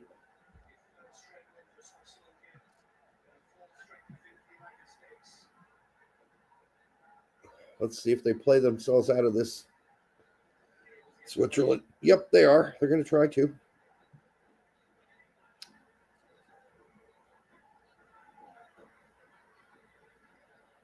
Tim Ream, get back to center back, please. You don't know what you're doing that far over there. Or is that Zimmerman? That was I think it Zimmerman. may have been Zimmerman, yeah. Get it! Score a goal! No! Nobody's on top of the. And now the Swiss are on a break because we're playing such a high line. They're actually playing counter ball.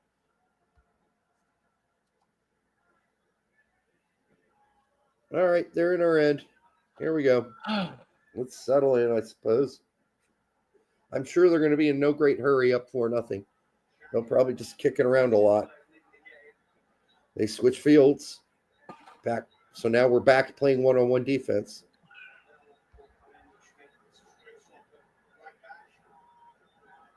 Yeah. Umar says stands are definitely emptier. Yeah. Yep, they are. Half the audience is gone. That upper deck, man, that upper deck is empty. Become vacant at this point. Yeah, we're just winning fans over left and right here. Poach killing off all the rest of the U.S. men's national team fans they're used to that at least existed. It's the mentality that's carried over from the Brawl era. We're at the Copa. Yeah, this is just a stepping stone to the World Cup. Yeah, that's a mentality we've all had. Yeah. Tyler Reynolds says Lawrence Docker in the booth covering the game too. Yikes. We know Lawrence. Yeah, Lawrence sent us a photo of the empty upper deck 10 minutes before the game. Yep. It's like, it's 10 minutes before the game, and this is what the stadium looks like. I'm like, ouch. I wanted an updated photo, but then that doesn't matter anymore. Yeah.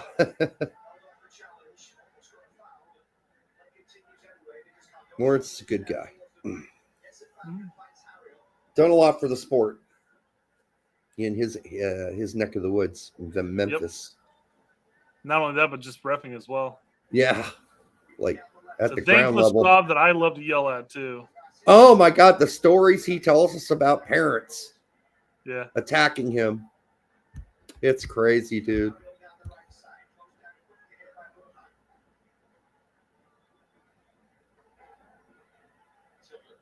All right. Tillman's like, I'm confident as fuck. Try taking this away from me. You're not going to take it away from me. It's just telling the talent drop off once we lose Dest and Jedi. Yeah. Again, that's it. Not saying that Harriel had a super bad spell of any form. I mean, he had bad spell today. Don't get me wrong. I take that back completely. But just when he gets the ball and he's looking to progress the ball forward in the attack, it's just almost always back negative. Now, maybe nobody's moving for him in the attack, and maybe that's the problem too. But quite frankly, it doesn't offer much. I mean, we might as well throw out Luca De La Torre in that role, and we'd get more in the offer. Kind of surprised that we didn't see him come in too.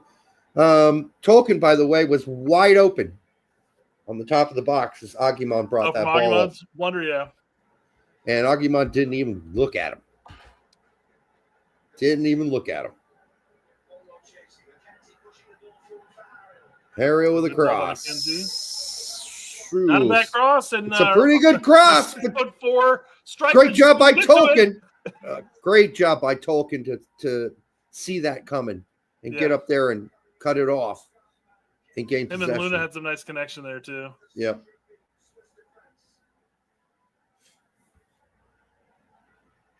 Some good passing out wide to Harriel and an actual really good cross by Harriel. Kumar says DK has to be better than Agumon. At least the same. At the very minimum, he offers a physical presence up there. I think DK's better with his feet, frankly. Yeah. And he's still a physical presence. He may not be as tall as Agumon. I think Agumon's got him by 3 inches. I mean, Agumon's a giant man. There's no way around that. You know, it's rough when watching Tolkien get up in the attack, and he's alert, he's dangerous. But the bad thing for Arsene in the sense is that he's not playing the same role that Arsene was playing. Yeah. So he has less defensive responsibilities. This would have been the time that Arsene's like, I wanted to be out there now. 3 center backs, let me go. Yeah. Sal's coming in for Switzerland. I have liked what I've seen from Tolkien so far. You think Jabril Sal's last name is really pronounced Siv? SOW? Yeah, because I mean, I would never pronounce it like that, but well, in German, W's are V's. fair enough. Because Sal sounds like a baby pig.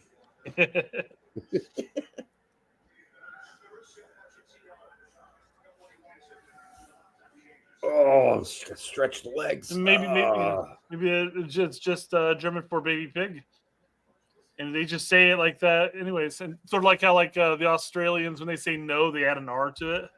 No, I don't even know how they do that. No,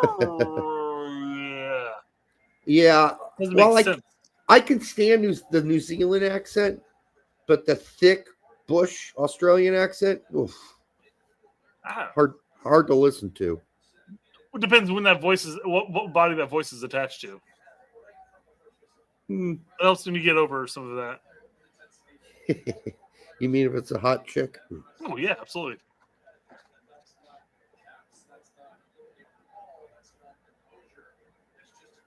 You know, that deep Southern accent is hard, but you throw that on a fit chick, and all of a sudden it's like, okay, I can put up with that.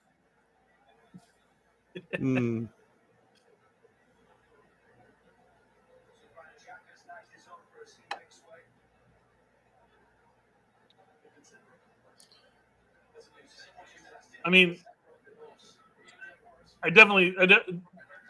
Switzerland being up 4-0, they've definitely taken their feet off the pedal. Yeah. But it's nice to know that we've gone about 20 minutes into the game and it's still being 4-0. Yeah. And some of that will come from a more offensive presence, minded. Having Tillman and Luna and in there, can't sad Agumon there, but I mean, this has been better, but we're still vulnerable as fuck. Right here? Yes. Right there? On any quick counter because of how cover, high Sebastian. Cover that ground. Cover that ground. How high we're playing. Turner, grab that mule. That shouldn't have bounced off your chest like that. That was McKenzie. But Turner was the goalkeeper there. Yeah, that's McKenzie playing the defense, though. He did well. Yeah, I know, but I said, Turner, you should have caught that. It shouldn't have bounced off your chest. You're like, that was McKenzie. I'm like, not making any sense, Derek. Playing defense, I thought I heard you say that it was nope. No, Berhalter. No. I was saying Berhalter has to cover the ground because you're right. McKenzie was the one marking him, but there was a guy that was cutting through the middle, and Berhalter had to cover the ground to cover that middle. I mean, you're asking him to play really high, and you're leaving the back three completely exposed. So we're going to see more of this in the next 23 minutes. There are going to be a couple more of these attempts. Fumar says Julian Green would be good on this team. Maybe would. Maybe Max Dietz would be good on this team. I don't know. They didn't have the particularly best season. Greuther Fürth this is probably the worst season they've had in a while. It was bad. We called him Damien. Maybe we should have also called him Dominic too. His brother. Yeah. Damien and Dominic Downs. Manzambi coming off with an injury for Switzerland. Oh, God. We are in the 68th minute. Currently, Switzerland up 4-0. And, I mean, it was a slaughter in the first half. It was too easy for Switzerland. Way too easy. It's a little different this second half. With all our subs, we look a little bit better. Playing three in the back. Playing a super fucking high line and press. Boomer says we have a legit Euro B team.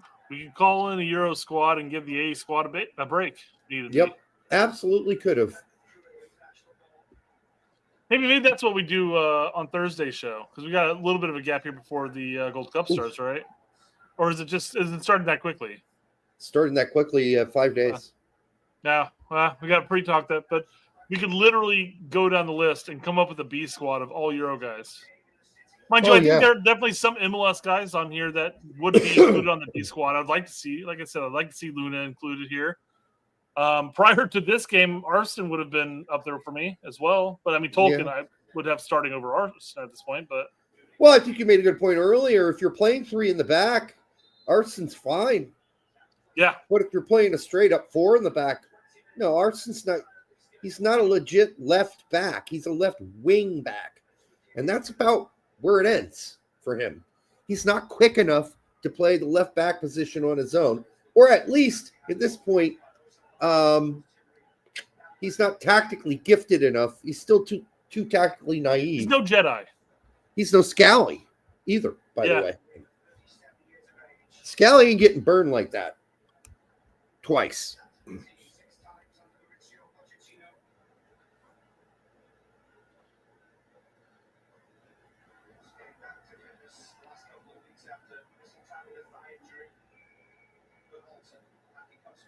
Tillman, Luna, Tillman. No movement in the attack. Yeah, you guys are sitting right on top All we can of do each is other. pass back and forth. There's nothing. There's nowhere to go. They're playing 5 in the back too now.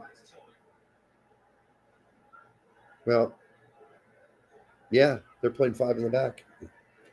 A 5-3-2. Boof. Nice Agumon. Tillman, we Shankopotamus. Shankopotamus. I like that that Tillman's gone with the braids because now it's easy to differentiate people when they have different haircuts and everything like that. It's easy. Like Sometimes Chris Richards is simple to find because he's got that giant afro. Sometimes we don't realize how tall Tillman is. He's not a small guy. I was just looking at him when he was standing next to Agumon. He wasn't that small compared to even Agumon, which, that's a giant mammal. Coach, you got one more sub, man. Put him in. Let's go 2 up top. 2 up top. Put in downs. Ashton agrees. Put in downs. Yeah. TT says Tillman is 6'2". Yeah, we forget that sometimes, I think. I think he's been okay today. Oh, I heard Damian Downs' name. Ooh. This is going to be a debut for Damian Downs. Yes! Thank the heavens! Let's go 2 up top. I wonder if Berhalter is going to get subbed out and then he's just going to play out right. I hope it's 2 up top and we go to a 4-4-2. I mean, fuck it at this point, right? Or a 3. Yeah. Downs in for Walker. Could revert back to a non-3 center back, but at this point, just ride the 3 center back out. There you go. Luna, get in that. It's funny. You can tell Luna obviously his physical structure, but the way he plays, the way he gets in on tackles and stuff, you can see you can like he got in on that tackle. I'm like, dude, that was definitely Luna. No figuring that out. He gets body, man. He does not refrain from physical contact. Let's see a 3-5-2. Let's see a 3-5-2. 2 up top. 2 up top with Downs. It's like, I left that for you, Aji. Run behind me. 3-5-2. Bring it on. Get Downs on here. Somebody kick the ball out of bounds. Fake an injury. Somebody go down. Grab a hip. Cramp. Grab a calf. Grab a groin. Oh,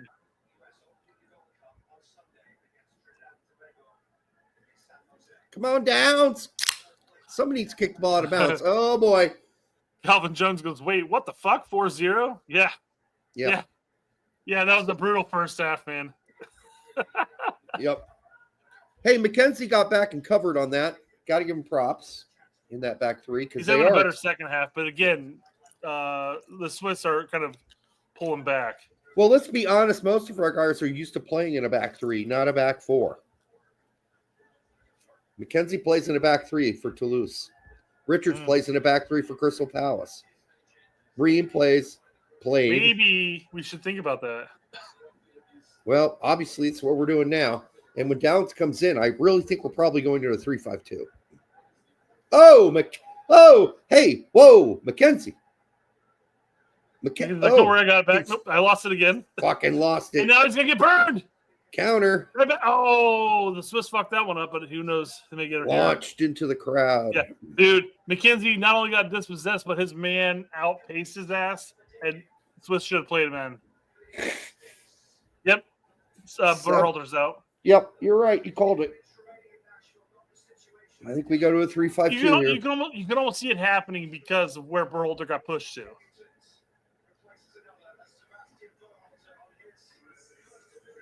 All right, 3-5-2. What are your thoughts on Berhalter? I think he was all right. He didn't do anything spectacular. Yeah, but he wasn't a mess. I don't think he was the issue. No, we'll put it that way. I mean, it's got a little bit of shell shock for him on his debut. Ariel, make the pass to one of us, and he slips on his own.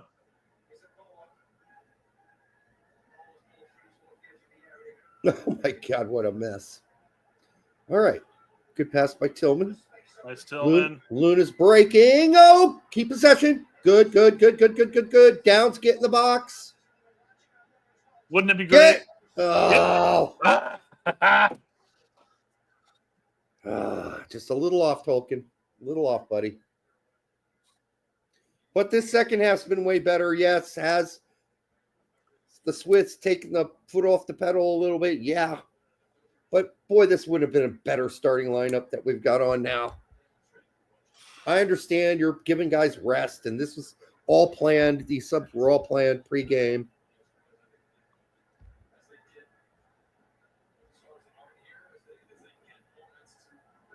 All right, here's where it gets sketchy because with 3 in the back, we are wide open on these quick transitions. I still think having subbing Cardoso off at the halftime and putting Paxton back in the middle would have been better.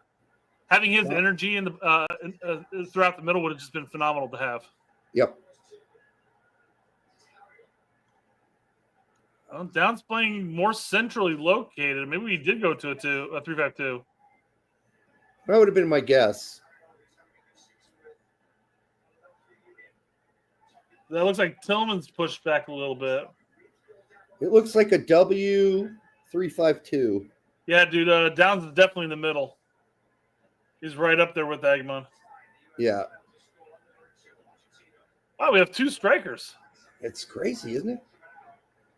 Yeah, we're playing the 3-5-2. We're the mid. Ooh, the mid 5. That move, Luna. Ooh. The mid 5 are playing kind of in a W. Yeah, Fumar says 3-5-1-1. Yeah, Downs was sort of like in front of Agumon, or behind, I guess, depending on which way you're looking at. Agumon was higher up. Put it that way. Yes, Tolkien, great move. Oh, but pass got blocked. Good stuff from Tolkien, though. There. I mean, Arston getting in the attack looked fine, but I think Tolkien looks more comfortable getting in the attack. Tolkien's just a better player. Yeah. And he is less tactically and strategically naive. Look at that shit! Fuck, he almost got around everybody. Was that Luna or Tolkien? That was Luna, yeah. That was Luna. You can tell because Luna lunged for that to try to do anything to keep him alive. Oh, fuck. Come on, Reem! Come on, You Reem! knew Reem was going to get outrun on that one. Get back, Reem! Come on, old man. All right, old man got back. He's Pull still that walker probably out. going to get burned. Woo, you should have shot that. Let's never get that out of here. Don't turn your back. Jesus Christ. God. Well, we're very lucky not to give up a goal there.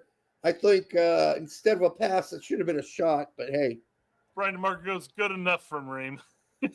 Mm-hmm. Tax Brazilian Ghost. Reem's 1v1 is comedy. Dude, he's got no speed. No left. speed. No speed. Definitely slower than his Fulham days. Oh, my goodness. Yeah, man. As bad as this game has been for us and everything like that, you can still come to our show and have a good laugh. Come on. Yeah. We're here to laugh and have fun, especially when this is fucked at this point. Yeah, this is Fubar. And you know what? You can do 2 things with Fubar. You can sulk, be a lame, depressed, or you can just have a good time with it. Garson says, Tim needs oxygen.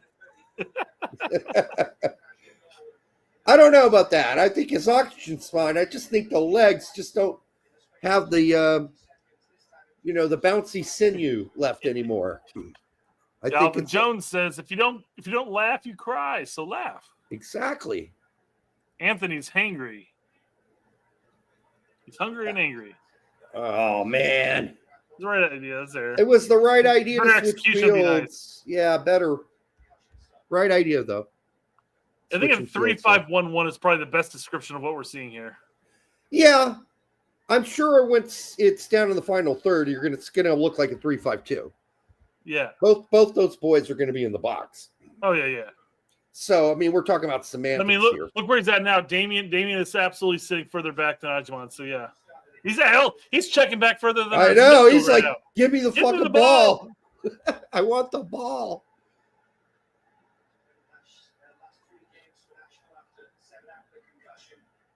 All right, Reem's doing one of his classic switch fields all the way to Tolkien. Get on, Tolkien. Nice. Get on, Tolkien. Pat Cogny says bad is greater than bad. Oh, he tried something fancy. Then he got hacked. Hey, you know what? He got the fan going though. He got the fans going. You got to give him credit for trying that shit. Yeah. A flippy doodle over the top. Whoop, whoop, whoop, whoop, whoop. Yeah, I agree. I agree, Pax. I think that was a foul. Absolutely a foul. I thought it was a foul too. I thought he got slammed. Tolkien's up. He's mustering it. He's like, you motherfuckers. Here's the issue. We're gonna get exposed. Oh, they got a guy so wide open on the left right now. There is literally not anybody 20 yards from him. I want to see a highlight. I want to see a highlight reel of that rainbow flick. Here we go. Now we got everybody back, but it took a while to get there. There you go, Tillman. Tillman, of course, with those fancy moves. You knew that was Tillman. Luna gets it. Here we go, Tolkien. You got space, baby. Go, go, go, go, go. What are you waiting for?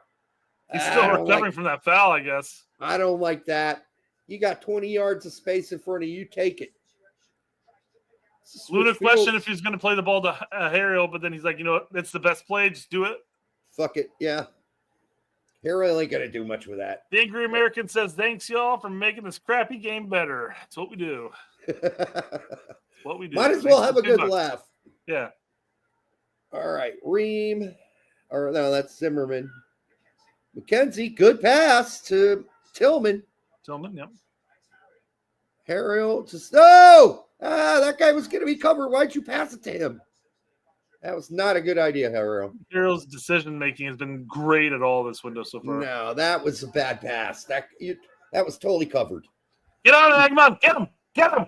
Pass it to a guy who's covered by 4 dudes.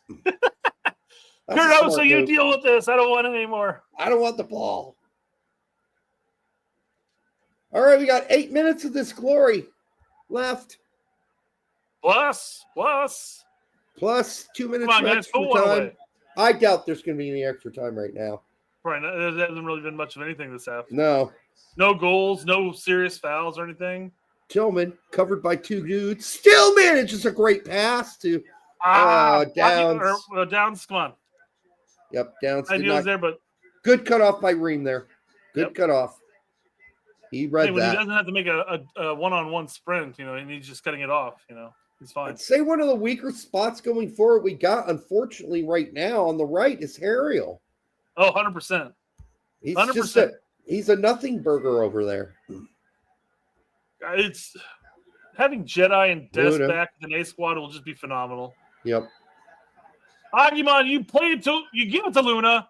You don't fuck around with it. Come on. I want to see that replay because it looks like Luna was just going to take it, and then Agumon stuck his 8-foot leg out there. Tripped him. Yep. Freuler on for Jashari. Freuler, another German name. As we said, a lot of people in Switzerland speak German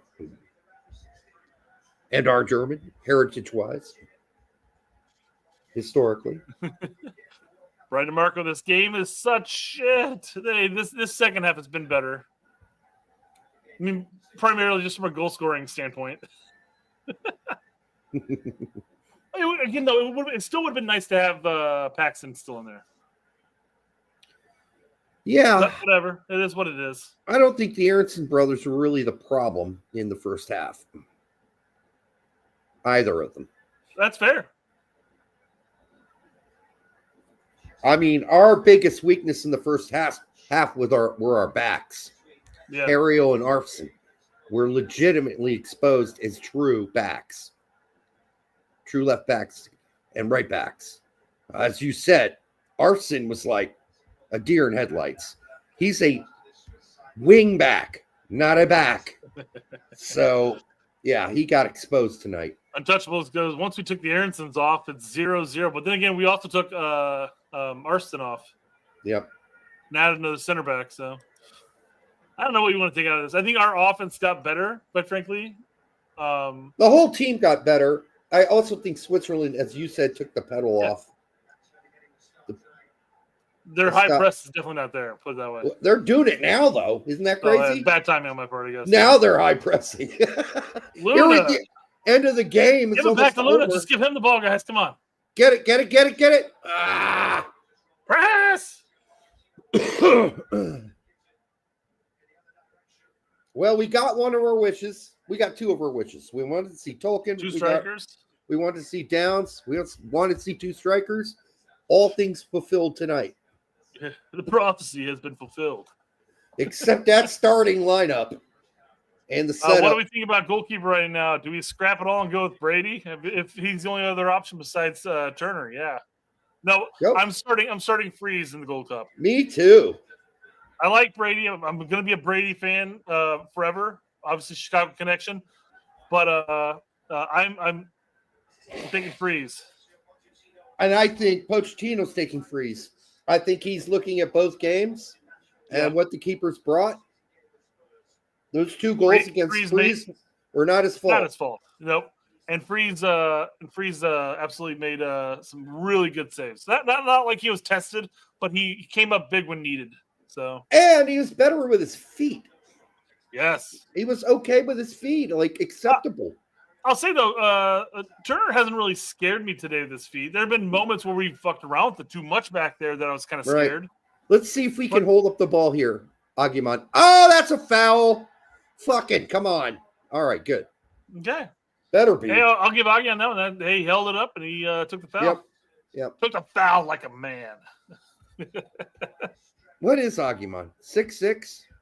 Well, 6'4" is what we've been saying. No. 6'4"? He looks taller than 6'4". He might be. I don't know. Let's look it up real quick.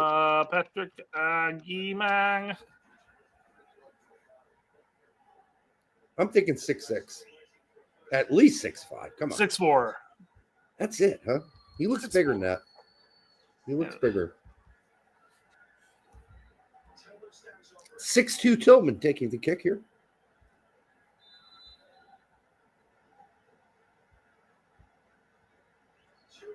I'd be worried if this were Pulisic, but I think this is going to be good. Oh. Somebody connected with it. Cardoso did. Yeah, Johnny. Hey, that's something, right? We played a set piece into the box, and we were the ones who got to it. I think it was That's a positive. Let's take the positive there. Yeah, I don't know.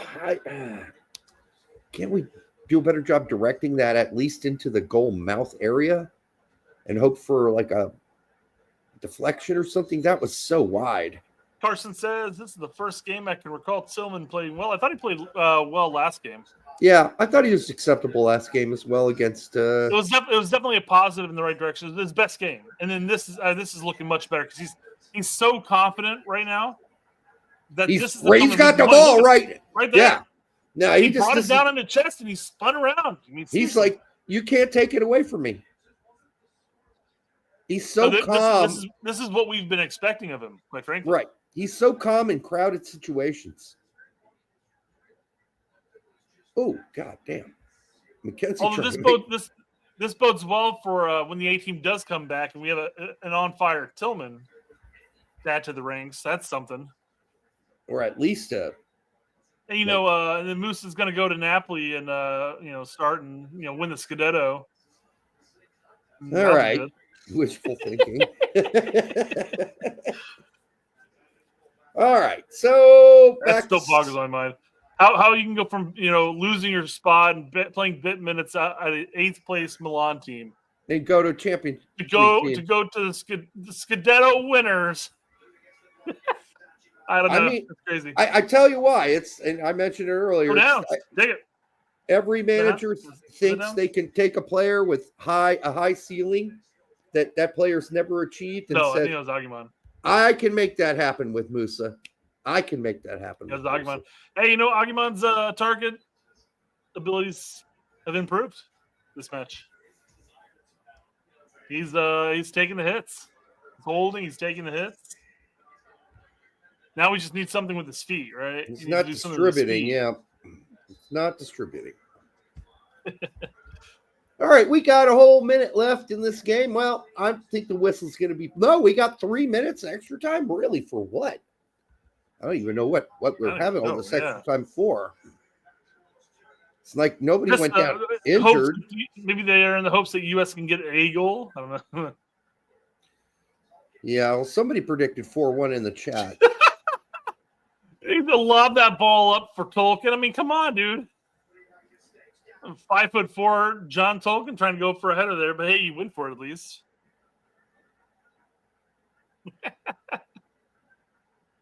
All right, well, Agumon's calling for it. Oh, that was Downs calling for it. He made a run. Oh, he made the run. Yeah, he's off right now. Yeah. McKenzie did see it, but wasn't that was a nice try, Tillman. There you go. Wasn't play with it. confident enough to do it. Get to it. Someone get to the fucking ball. Yeah. Arg. Well,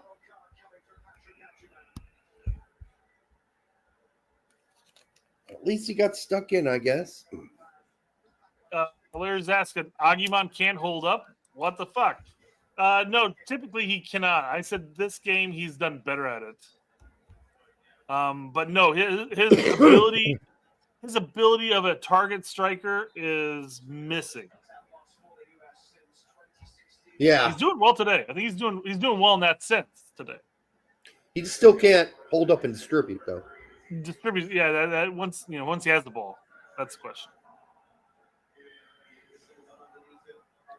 All right, well, at least the second half wasn't fucking embarrassing because this could have got worse. Larry, this is the problem though, man. When you start making statements and you talk about how Agumon's hold-up play is garbage, and he makes a good hold-up play, and people are like, "There, you see, look at that. He held up the ball." Well, yeah, it's not saying that he can't do it. He just doesn't do it consistently. And he's doing it well enough tonight. I've already said that 5 times to you in the last 2 minutes. But he can't distribute. So it doesn't really fucking matter if you can hold it up. If you can't pass it to somebody.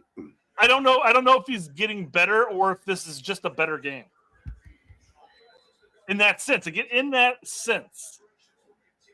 And Brian White was fine at the target role today, too. In fact, he had a one really good play that Agumon has yet to perform. He brought it down, a solid touch, and laid it off. Larry, no. You stop it. You stop it. You cut it off. You cut it out.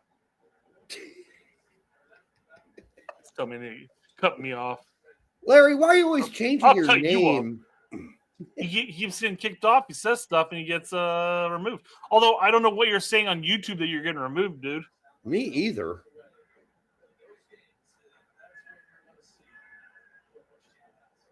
I mean, we had you on live on our show. Yeah. You were perfectly acceptable. No more beers for Brett. I haven't drank a beer today. Drinking only Crystal Light. Alexander says your buddy Tech is already washing his hands by criticizing Poach after kissing his ass before. Hey, we were all happy that we got Poach for the most part. But yeah, I mean, it's definitely hindsight's 20/20 in this sense. We were all happy Greg was gone.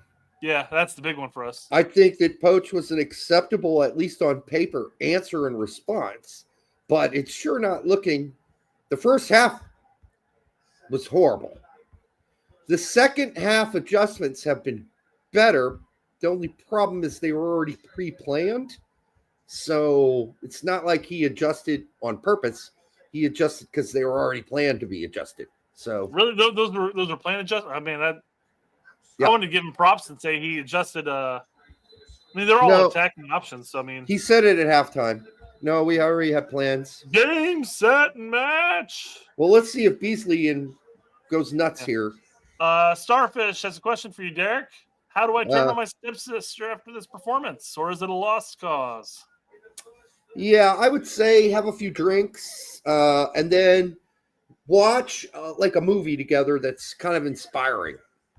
Like, just totally get off the subject of soccer altogether and go to something else. Or if you guys have a series that you like to watch, go watch a couple episodes of that. Get your mind off of this completely. Yeah, go watch 50 Shades of Grey. So I mean, obvious glaring holes today were our backs. Ariel Left back, right back. Yeah, that's where we lost that first half with the Aaronsons and Sullivan trio up there. Left our midfield exposed hardcore. Yeah, I mean, the first half was egregious. I don't know any other way to put it. That is like the first 10 minutes, but yeah. The first 10 minutes were all right. And after that, we got exposed every time they switched fields because we were playing so narrow with a back four, with the back sometimes pushed up high, left back, right back. And by the way, with backs that aren't really backs. Artson's not a left back. He's not a back, period. He is a wing back. He's used to playing with three center forwards. He has a lot more responsibility now. He's playing three center backs. Three center backs is what he's used to playing with. And he's used to being a left wing back with a lot of freedom. Well, when you're just a left back all by yourself with only two center forwards, you're going to get exposed. And he got exposed. His foot speed got exposed today. His ability to play one-on-one defense got exposed. Ariel got exposed. Playing right back. It was tragic. McKenzie got exposed on one of the goals. And one-on-one. Again, a lot of one-on-one stuff where we didn't win the one-on-ones. They faked us out of our drawers. Turner, not responsible for most of the goals, honestly. They were tap-ins or right, like, in the corner where there's no way he's going to save that shit. So, although I still haven't seen a replay of the second goal. And I'm wondering, where was he in that melee, right? Where was he? Yeah. Otherwise, the second half was a lot better. But again, as you said, it looked like the Swiss kind of took their foot off the pedal and were happy with... Oh, no, they 100% did. You even brought up the point that we were watching and they're playing almost like a back five. Yeah, I mean, they went into transition counterattack ball, which I thought... Mex goes up 1-0 at halftime. Yeah, which I thought would expose us, honestly. What channel is that on? I'd like to put that on. By the way, for the nearly 400 of you that showed up here tonight, thank you. I hope you enjoyed it. We try to have fun here. We're trying not to get all depressed here. This isn't life or death here. This is a soccer game. And yes, we're longtime U.S. men's national team fans, but we've been through some lows. I mentioned I've been through the 80s and the 90s. So, yeah, I've been through them before. Shit like this happens. Time passes quickly. Things change. So, almost 17,500 people voted on FootMob as far as who would win the match, and 52% of them said the United States would win. 10% said it was going to be a draw, and then 38% said it Swiss. Actually, who are these disillusioned? 52%. It's a healthy chunk of like say about 11,000, 10,000 people or so. Okay, they're just disillusioned. Well, it tells you who attends FootMob, right? And they're ignorant. They're USA based. They're ignorant. We were going to lose this game the whole time. Yeah, we lost out in possession. We lost out in shots. No shots on target. No big chances. So, what are the consequences of this? Probably none for Poach. For the players who came out in the first half and played like dog diggity crap, probably some consequences for them. Although, let's be fair, Poach put them in that situation. But is Poach going to have to suffer any consequences? I don't think so, people. No. Should he? Well, that is a whole nother question. Here they're Well- showing the replay of Arson losing his drawers. And I still can't really see what Matt Turner was. So Oh, Matt Turner tucked way too close to the pole on that. Yeah, Turner was on the post. Too close to the post. McKenzie was at the 6, and he literally just split them both. Yeah, McKenzie played too close to the pole there. And then that was atrocious. Yeah. That That's needs on to Matt. be caught. 100%. That wasn't a hard ball for him to catch. Or if you want to, punch it wider. If you want to. If you're really afraid you're not going to be able to grab it. This one he had no hope to get. Although maybe an old Matt Turner gets that. Oh, he had that was the easiest one for him to get to. No, I'm talking about the one I think 3rd and 4th are on him. But the third goal, he should have held on to that on the 3rd goal. He got down. He got both hands behind it, but he ended up swatting it away instead of bringing it in. He should have been able to bring that in. He didn't even seem to be in control of the swat. Like if you're a goalkeeper and you're swatting, you want the swat to go left. Yeah. Straight left. Not poke out in front of it, sitting there and hang out in the box. Let's see what Reem says.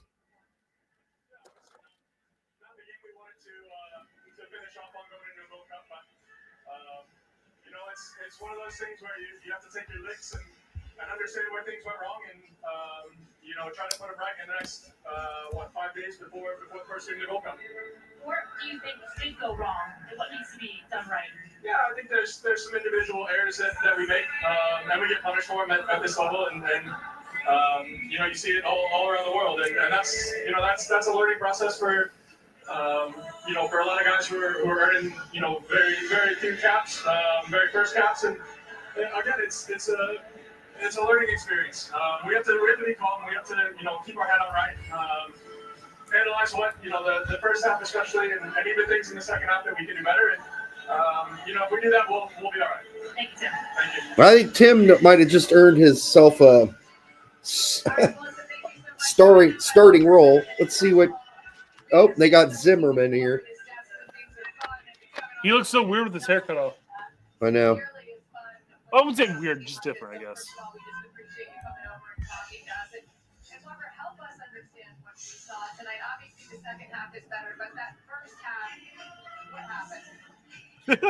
You see me get a nod?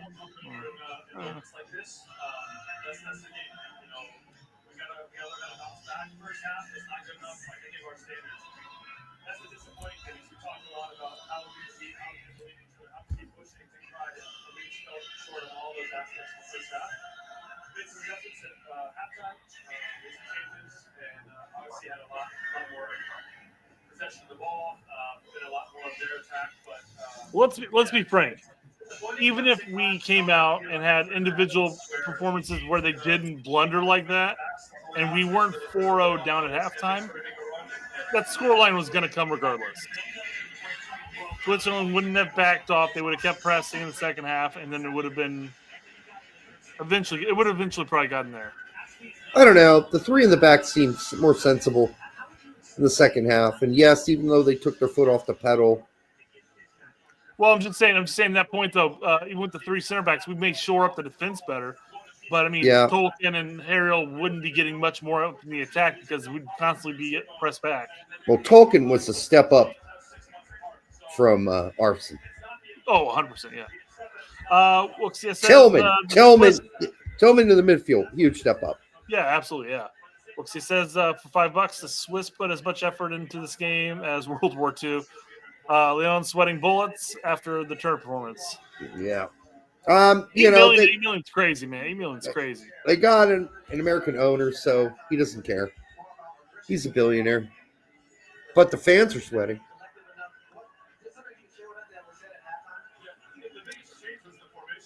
I mean, if we had that biggest change at halftime, he says, is formation.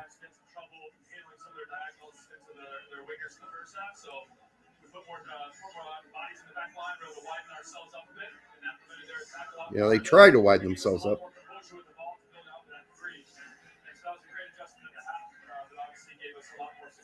Well, maybe we're going to have to play back three from here going out. I mean, again, to your point you made earlier, it makes sense since most of our backs play in a back three. Yeah.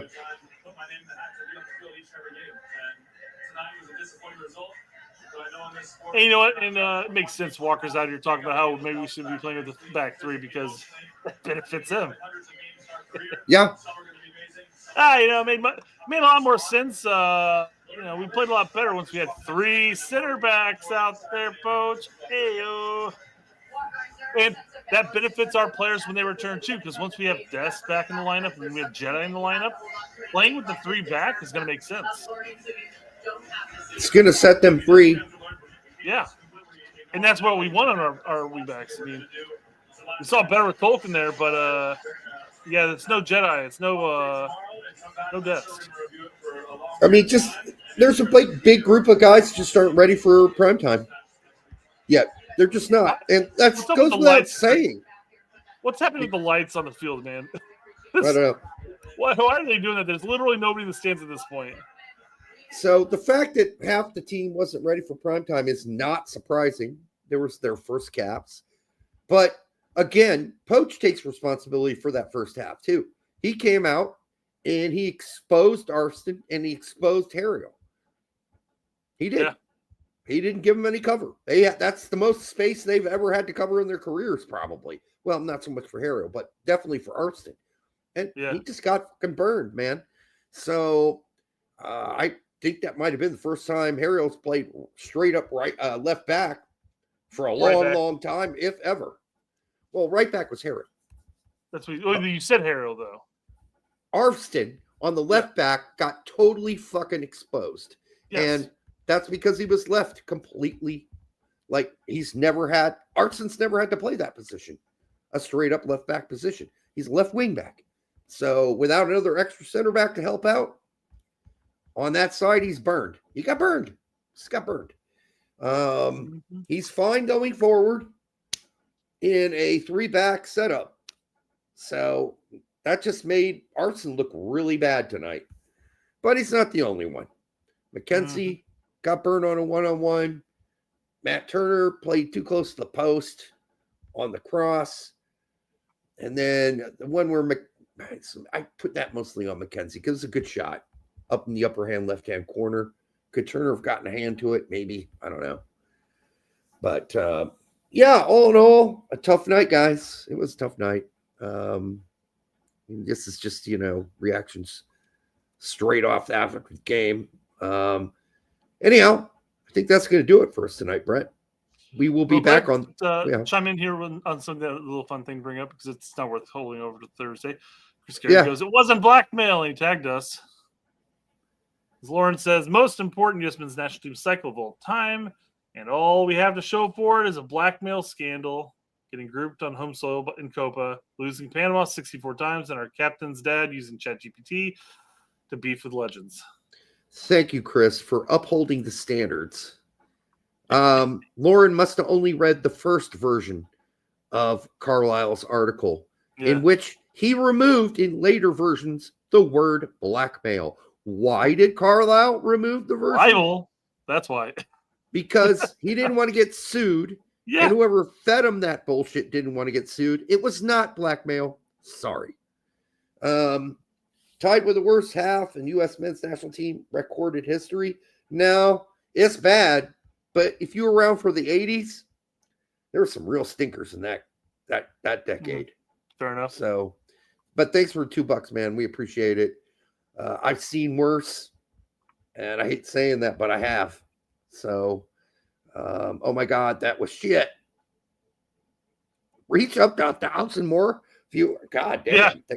I know. I was looking at that too. I forgot that even it was sharing the screen, but yeah. 100K. 100K. How much is it going to take to promote? Maybe I'm going to do that. Mm-hmm. But that first half was shit. It was total garbage. Yeah. But again, let's be fair. It wasn't just the players. Poach set them up for failure by playing such a fucking high line and putting guys in positions they've never had to cover before. Guys that weren't ready to be exposed and weren't ready for prime time. So that's what you're going to get when that happens. So, all right. That's about it for the night, guys. Thank you to all 421 of you that were here at one point for coming out. We had fun. The point is not to, loathe the team into going into some sort of state of disgust for the team. I wouldn't bother going there. That's too much emotional contribution to what is a transition, hopefully, where we figure something out eventually, and we will. This isn't going to go on forever. This is not forever. I don't know how soon it's going to get fixed. That's the other problem. Is it going to get fixed before the World Cup? I'm a little tenuous on that. Little tenuous. I don't think so. After 2026, I'd say we bring back BJ. Listen, the players were happier. I love BJ. Who doesn't like BJs? But the real issue here is that we hired this guy for $6 million. He's not going anywhere. So I said after 2026, but yeah. Yeah. So let's hope this somehow gets fixed before 2026. Somehow. And I say somehow because I don't think Poach knows what the fuck he's doing yet with the people he has available to him. I think he's doing what he thinks is the best job he can. He rested a lot of guys and only let them play a half. I think we figured out who the guys that are probably more qualified to play going forward, who they're going to be tonight. I think he probably figured out who some of those guys were. And based on the second half. So, and what formation he should use. He tried the back four. Yeah, it didn't work. So I think we'll see a back three, unless we're playing teams we should whoop. Then he'll probably go with a back four, or he could if he wanted to. But if we're playing a team that's just as good as we are or better, probably a back three makes more sense right now. So, all right, that's it. Have a great night. Like I said, don't go to any deep depressions. It's not worth it. You got other things in your life that are more important, like your friends and your family. Yeah. Think of them before you let yourself,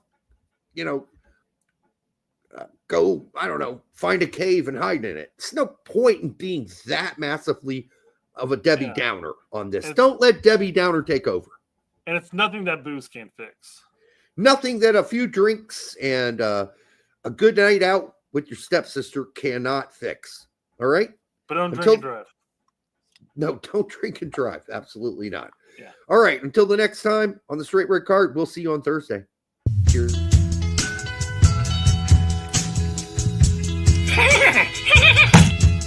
That hurt. I want to play in Europe. What the hell does that mean, right? Because Europe could be Latvia, Luxembourg. No one's talking about Latvia or Luxembourg, dumbass. So you don't want to just shove it in there. Start with the smaller finger, especially if this is the first time. Start with the smaller finger and go slow. I mean, there's a lot of things that need to change. Honey, eating it is the best thing that you can do for your man. I want people to realize I'm just human. I'm just human, and I make mistakes. So this guy, Derek, wants to know, is putting your tongue in an ass really the thing to do? Yeah, it feels really good.